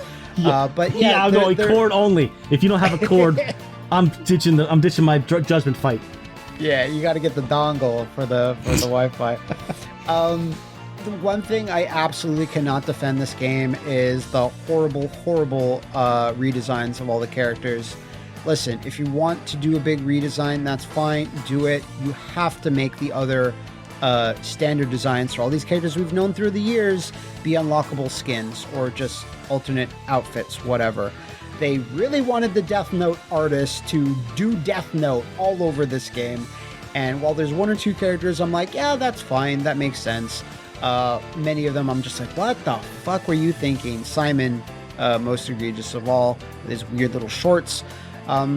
So yeah, this is a game where it's like, I was really hyped for it before it came out. When you said Castlevania fighting game, that's stupid. I was like, Castlevania fighting game, let's go! But then when you realize in your head, oh, it's for the Wii, you can't play this game with classic controls, but it plays clunky on classic controls as well. It's just because they didn't think them out super, with detail and forethought, because it doesn't flow very well. It's just really strange that way. And you have these cool supers, but you only have one each for each character, and they go on for quite a while. You can't skip them. They're like, if anyone ever goes, oh, I don't like how modern Street Fighter has these really long super animations. Well, you are blessed, because those are short compared to a lot of Castlevania Judgment ones. I still think it's a wacky, weird game. I cannot put it any higher than where it is currently. I think Pious Warrior, like Derek said, is pretty good, because it's certainly not going to be touching most of these, but I don't think it's as kind of milquetoast as or has many problems as Castlevania 64 in terms of controls and camera and all that. It's it's fine, yeah. And I love hearing you talk about the character designs, because you can just you can talk about how boring character designs are for a lot of Western games. For a while it's a lot of brown soldiers, wearing green. But I love how Japan over designs its characters. I'm looking at the roster of Judgment here, and it's just like, oh my god, it's World Ends With You and Kingdom Hearts with some all mixed up. It's some crazy Final Fantasy shit. Alucard's fine. He's not as good as classic Alucard, but that's kind of what Alucard would look like. Carmella is very sexy, maybe a bit too much so. It's a little too much, but that still fits with her character. That's okay. The Golem is a Golem. Grand Dynasty is a little weird. Cornell is a little over-designed. And like every single one almost goes almost too much over the line of like, this is a ridiculous character now. So. Like Sypha in Castlevania 3 is just like a lady in a robe. Yes. She's basically like the white mage from Final Fantasy 1. And then here she's got like heels and a scepter and a cape and all this shit. But I will have to say, I pulled out my Wii game here, and I'm just looking at the instruction book. And on the back, it says that you have Order of Ecclesia. Yeah, connectivity. Yeah, like what? You connect it to the Wii to unlock special items. Like you, what? And Shinoa as a playable character. I think she's unlockable through the game, like through regular story progression. But I think you have to play as every single character. But if you connect the game with the DS, you unlock her right away. Okay, is that all it is? Okay. But other things too, I think. I think you unlock music tracks. There's maybe some items. There's more to it than just the character, if I recall. Also, look at the Carmilla just being like, "Yo, hey, not Ivy from Soul Calibur." Very Ivy coded.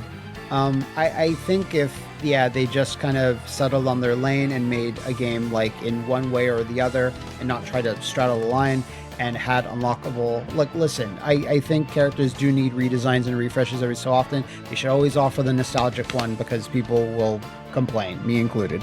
So I think that those things had happened, and maybe if they had up-res this, made it HD with some improvements and put it on the 360 and PS3, I think more people could have at least experienced it. But Castlevania Judgment's still a weird game. I'm glad it exists.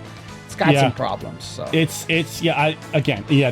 right there. I love weird games sometimes just because they exist, and that this is not a complete dumpster fire. I think next time you're at a store or a convention or something like that, you see Castlevania Judgment for a nickel, scoop it up.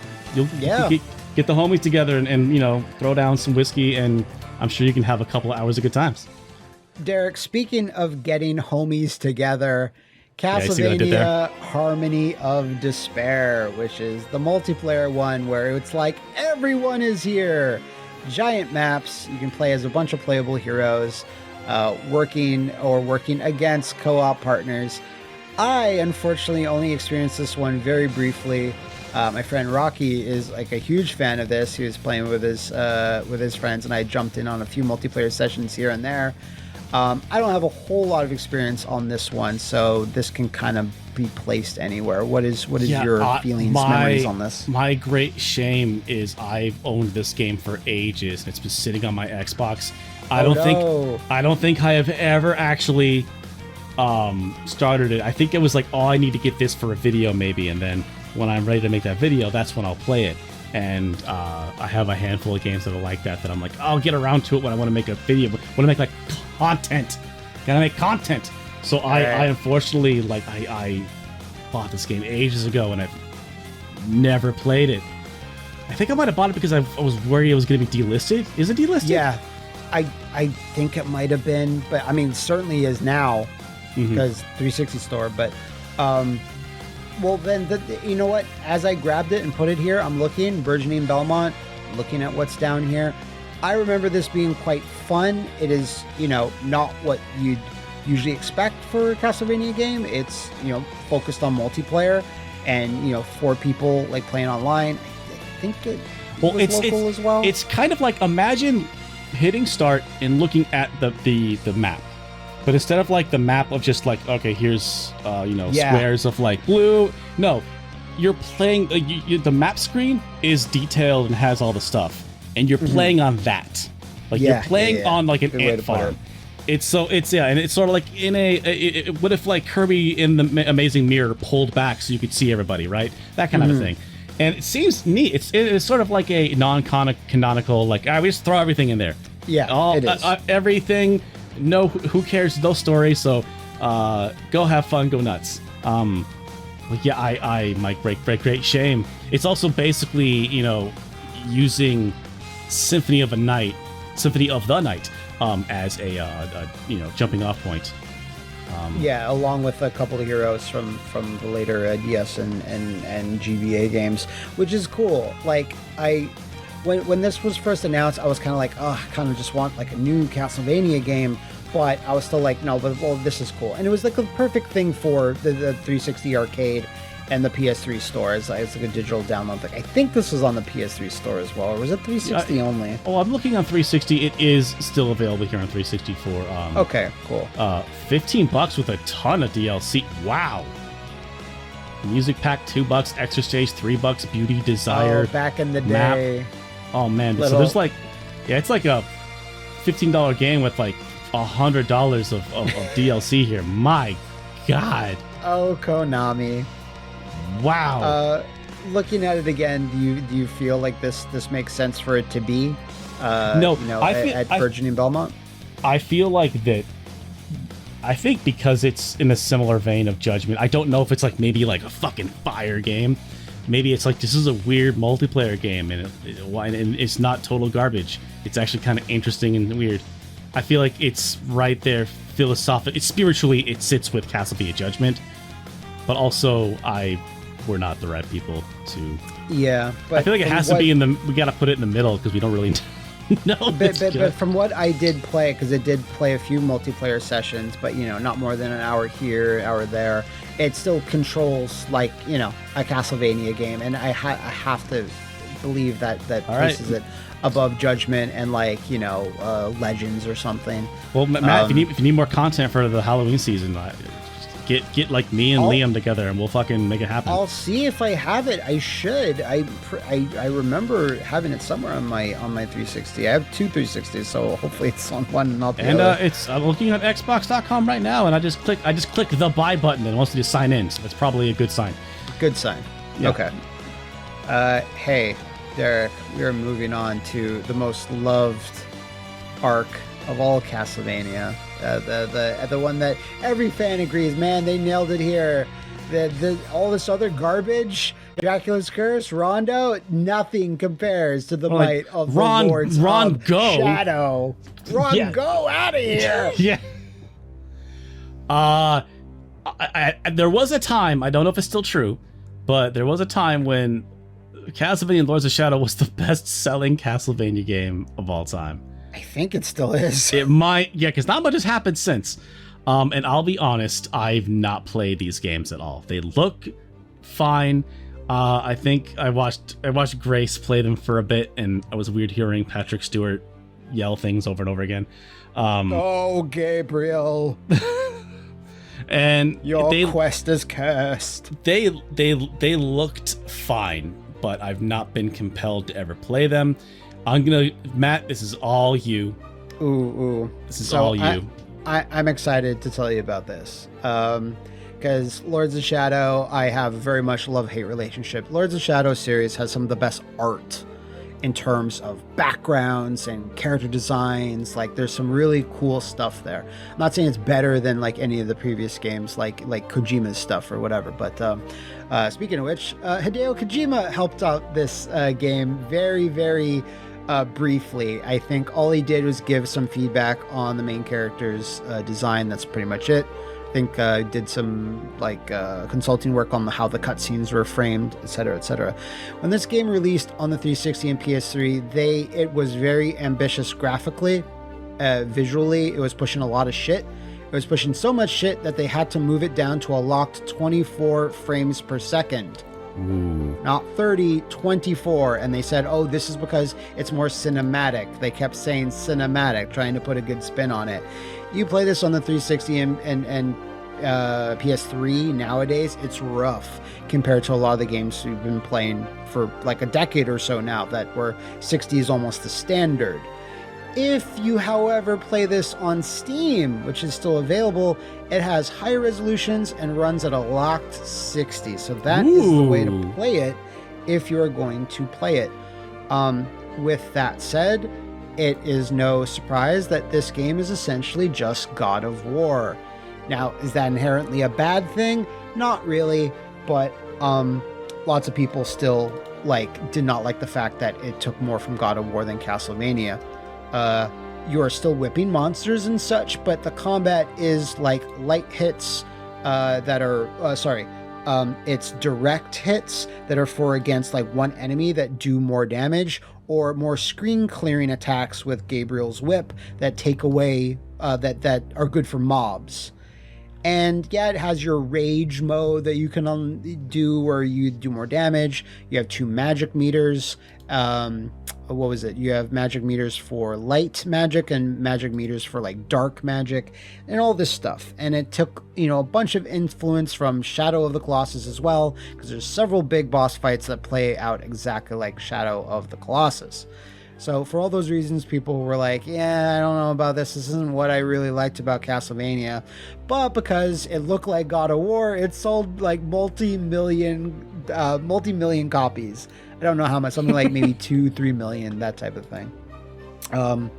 Castlevania Lords of Shadow 1 is super long. Like, it's something like 20 hours of just straight content, like level after level after level of like, here you're going into the werewolf like part of Transylvania, Wallachia, whatever you want to say, and then you go to the vampires, then you go to like the land of the dead. It's another game where Dracula doesn't really appear, which is kind of disappointing, but there's all these storyline reasons for that. The problem with this is that it's really got pacing issues. Like, some levels just kind of end all of a sudden, and you'll feel like a boss fight's coming, and then it doesn't happen, and you're like, oh, that was weird. Oh, okay, now we're just in this location, and they just say Gabriel, then, Indiana Jones map screen of Gabriel walking to one location to the other, and then they kind of use that as a justification. Everything, though, still means that it's still a very grand adventure. It's like sweeping vistas, amazing levels from a visual standpoint.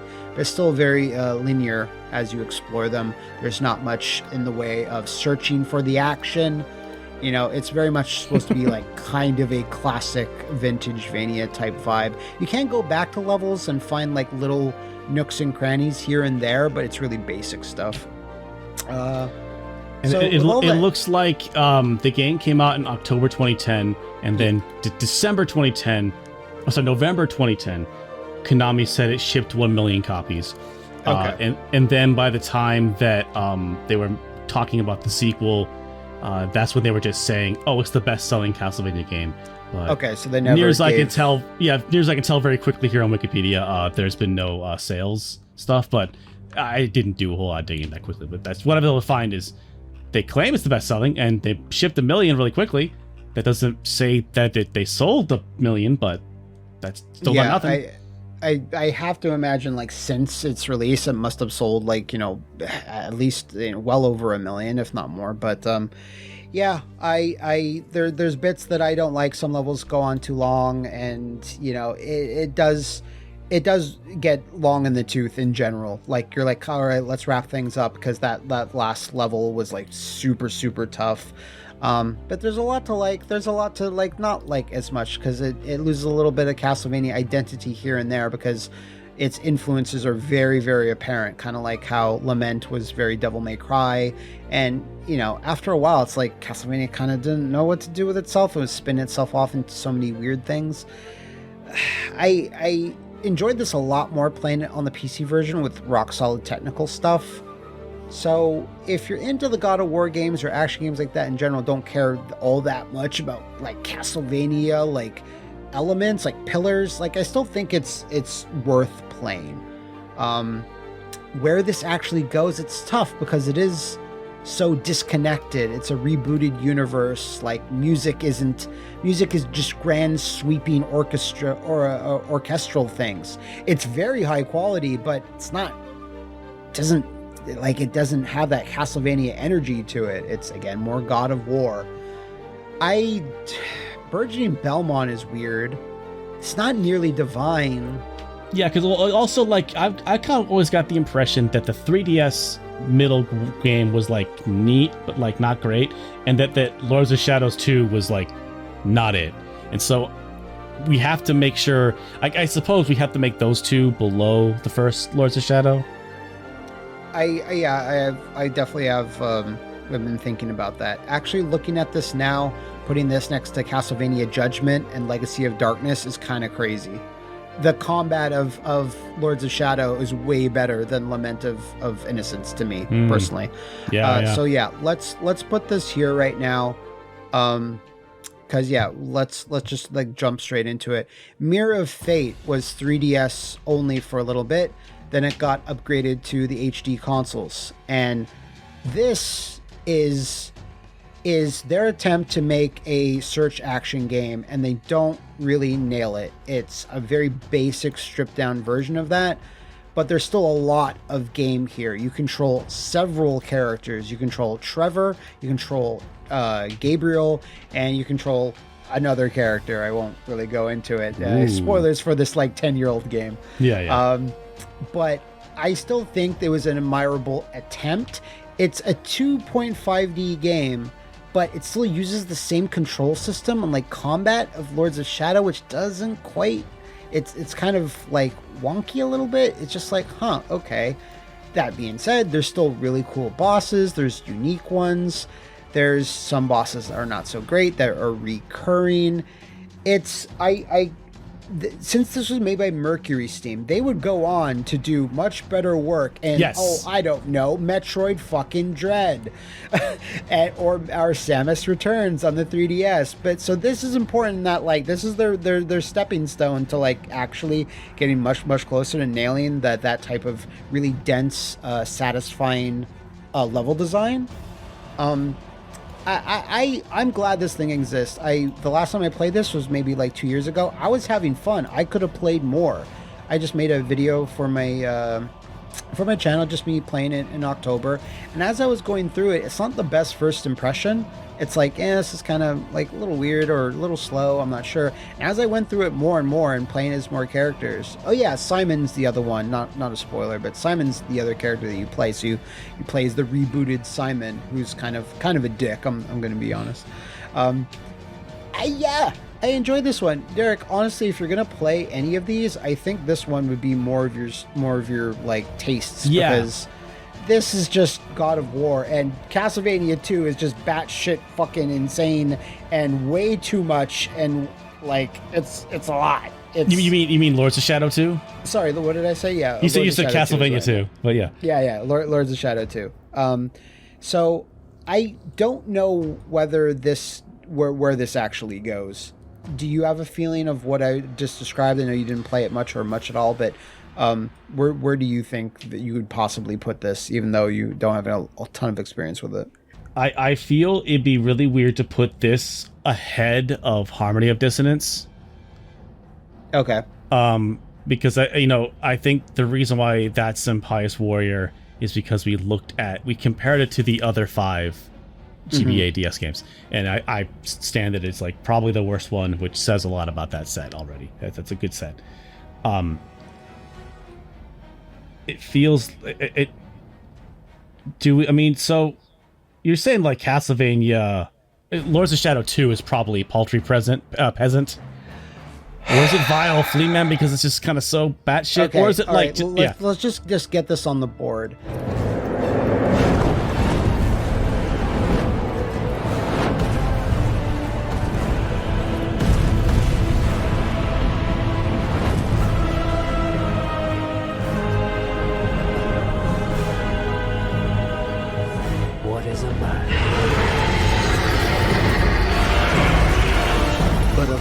Pile of secrets. Yeah. So what do you know about this? I know that like it felt like they were like, hey, we're gonna make a second one, and then we're gonna have a kind of a side story middle grade. We're making 2 of them, and it was like, does anyone give a shit about those? And it felt like they came out and it was like thud. No. I felt like the first Lords of Shadow game got decently reviewed and was talked a lot about, and then the second one was just an absolute whimper of a nothing.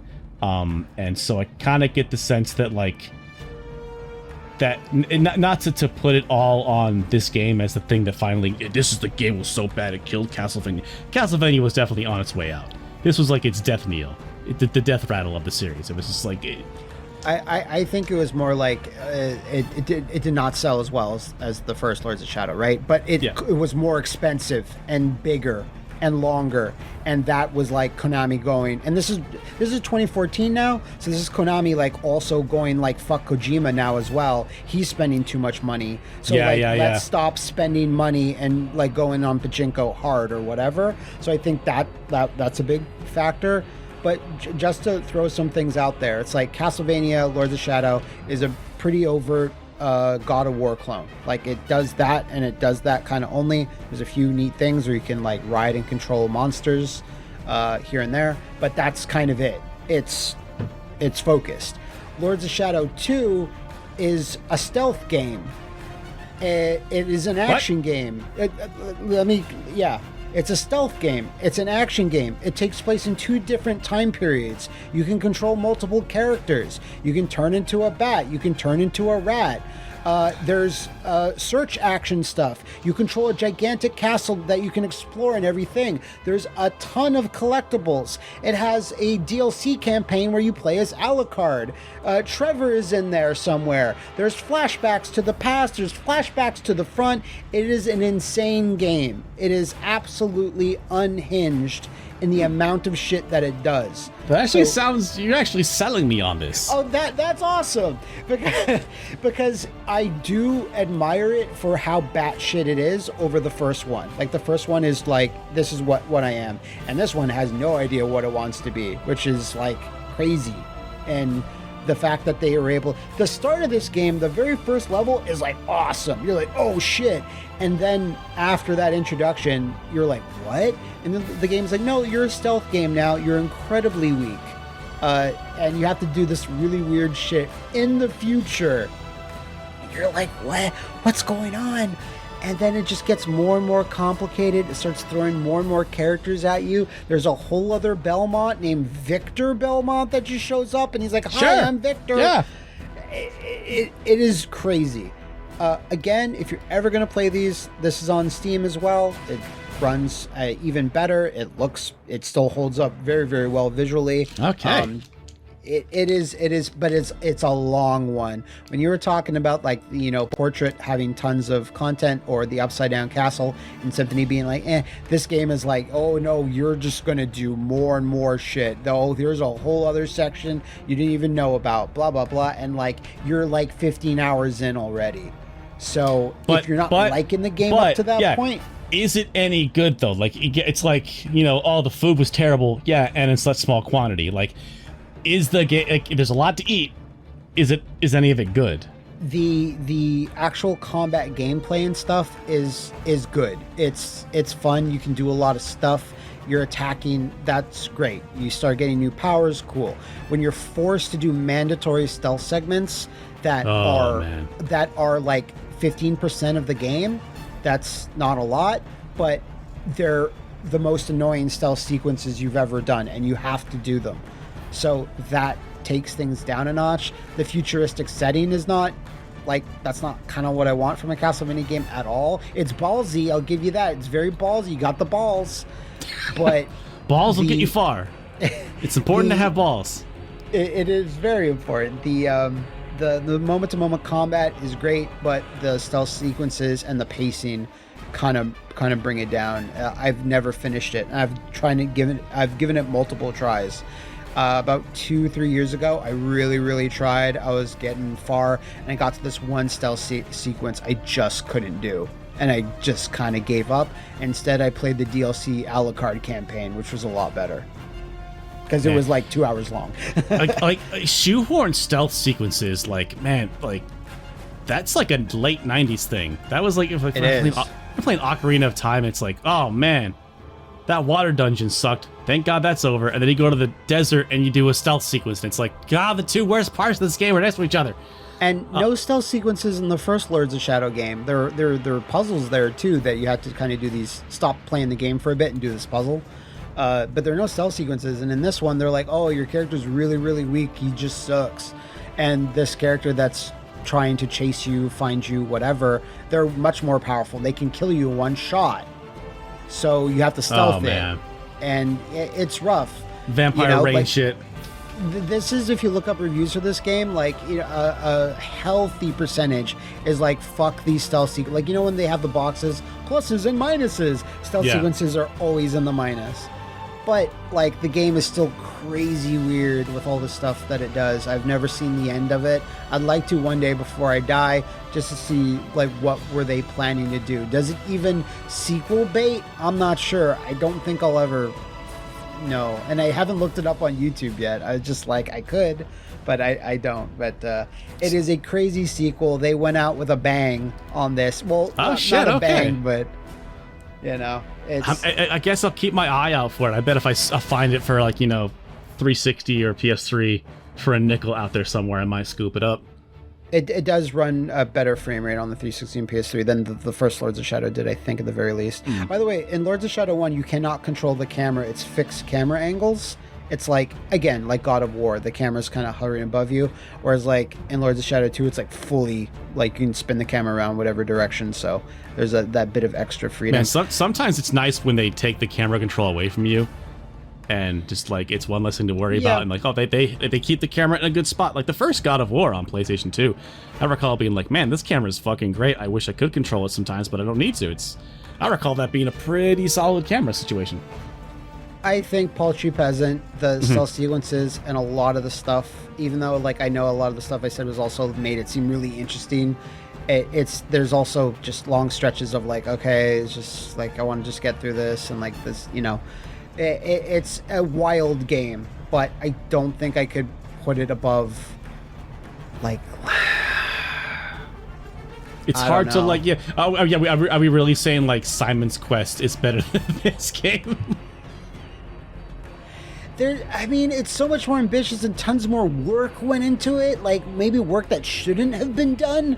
Like, stealth sequences and being turned into a rat and, like, having to hide from enemies. Like, I mean, this almost sounds like the Simon's Quest of its era. Like, a Simon's Quest it's like, we had a normal Castlevania game. Well, let's have, like, multiple mentions you go to, and you can talk to people, and they lie to you. And we have day-night cycles, and you can walk to the water, and you kneel down here. Like, and you can win things by watching. Yeah, it's like you go to the graveyard and drop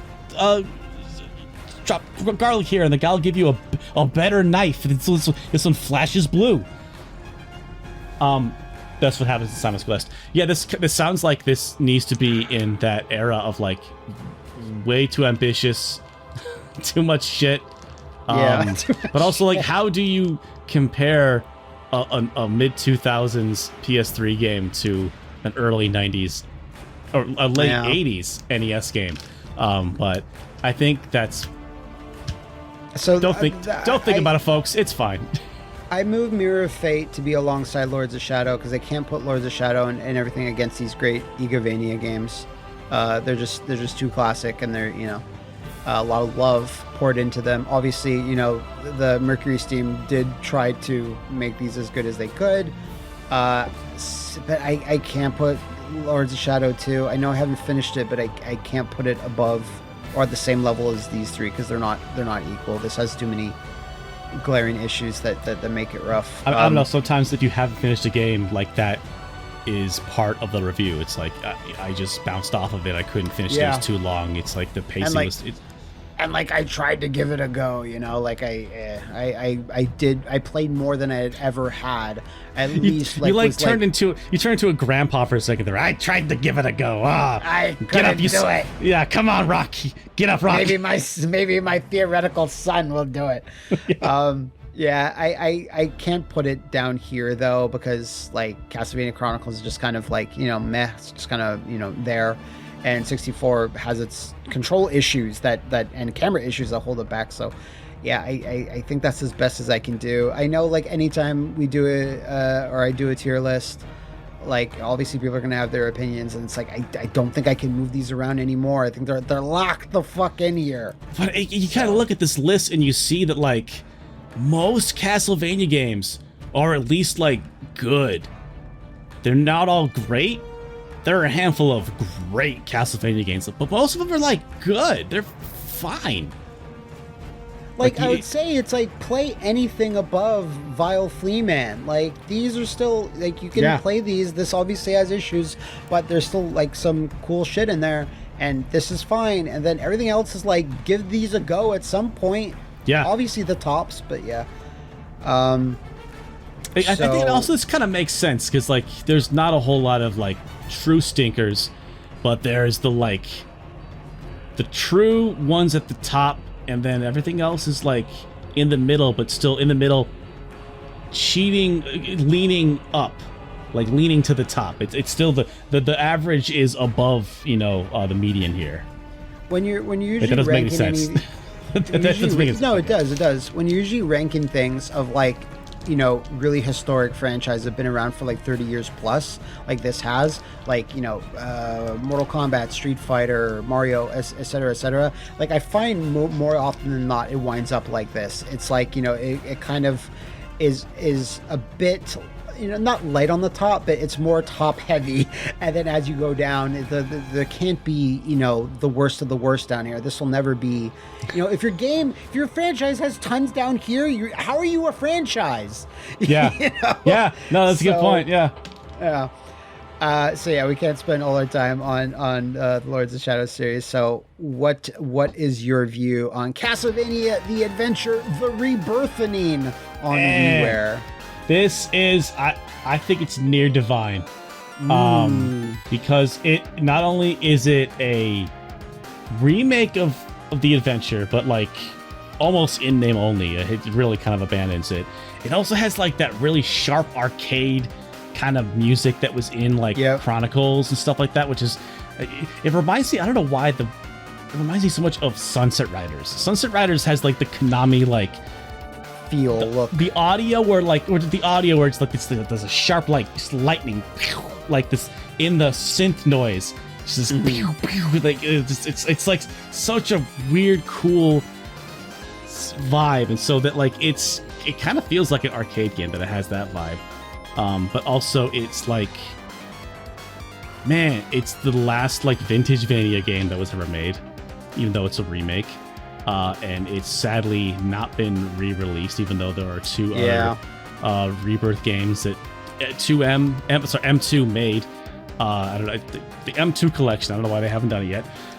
Weird. But I will admit, though, I've never actually beaten this game. I've always played it and really enjoyed it, and then I went, "Oh, I'm good for the night," and I haven't gone back and never, like, finished it yet. I've gotten quite far, and then this level, oof. And then, yeah, I've never gone back to actually finish it. Liam also a big fan of this one as well. It really set a standard for, holy shit, yeah, remake a bad game, please. And also, like, it was during that time of, like, okay, I have my game system, and I go to the store and I buy the CD, and I put the CD in my game system. But also, like, I go on the internet and I download a new game for, like, $5, you know? Yeah, it's still kind of new. Because I think, like, yeah, a lot of that stuff was, for Wii, it was like, you know, Virtual Console and, oh, when's Earthbound going to come out?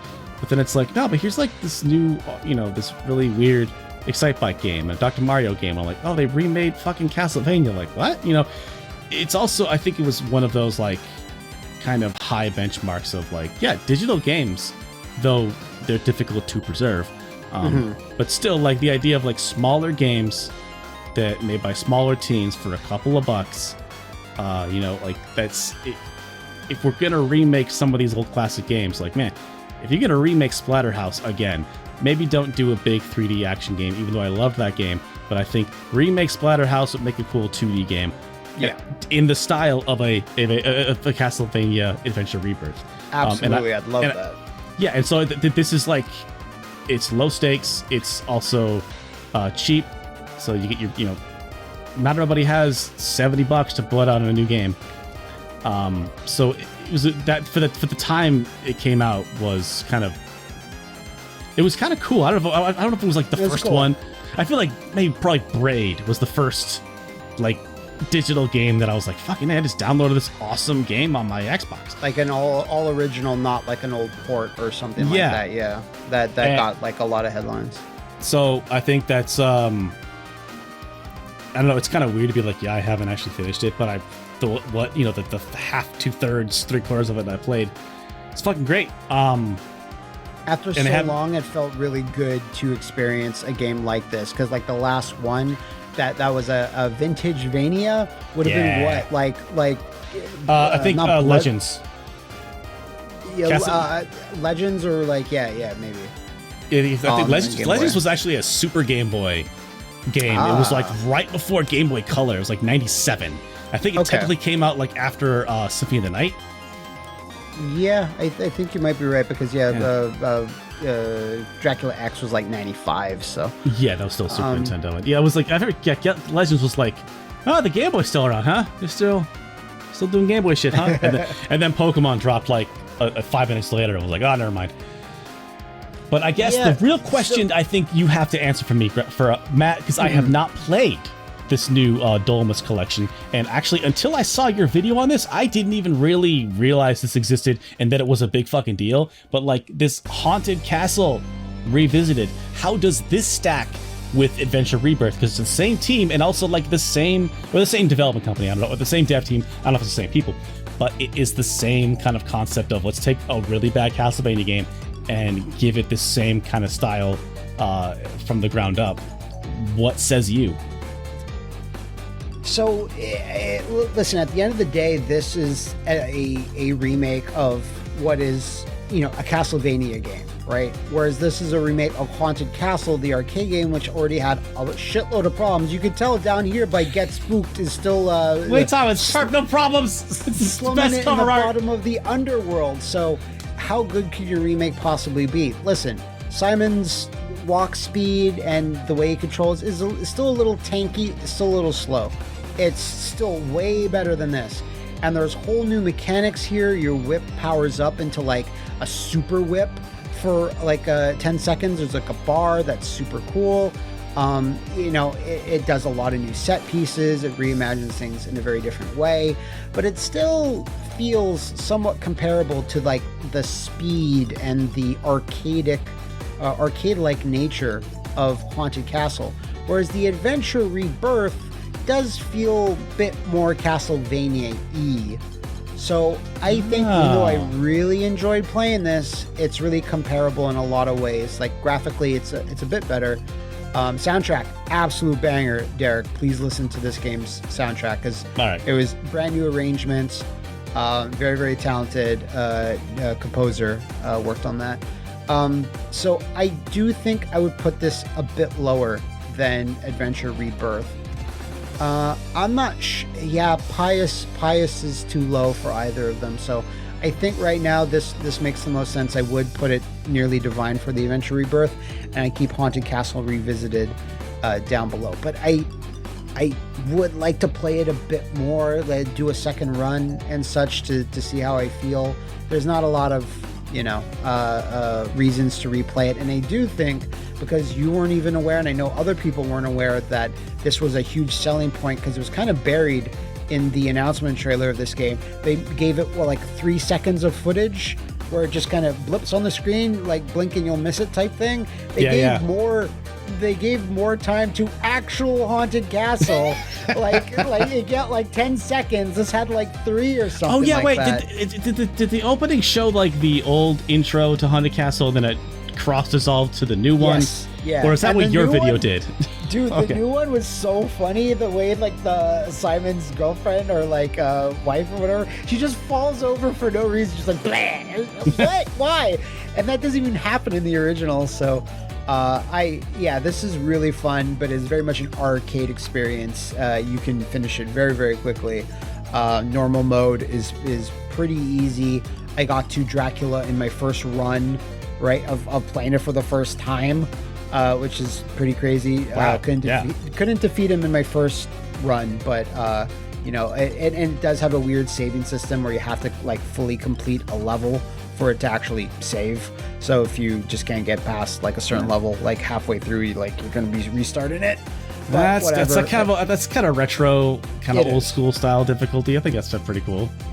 Yeah. So this is right now, as of this recording, is the last kind of mainline action Castlevania. I know there's some weird puzzle Castlevania game on cell phones. Like, come on.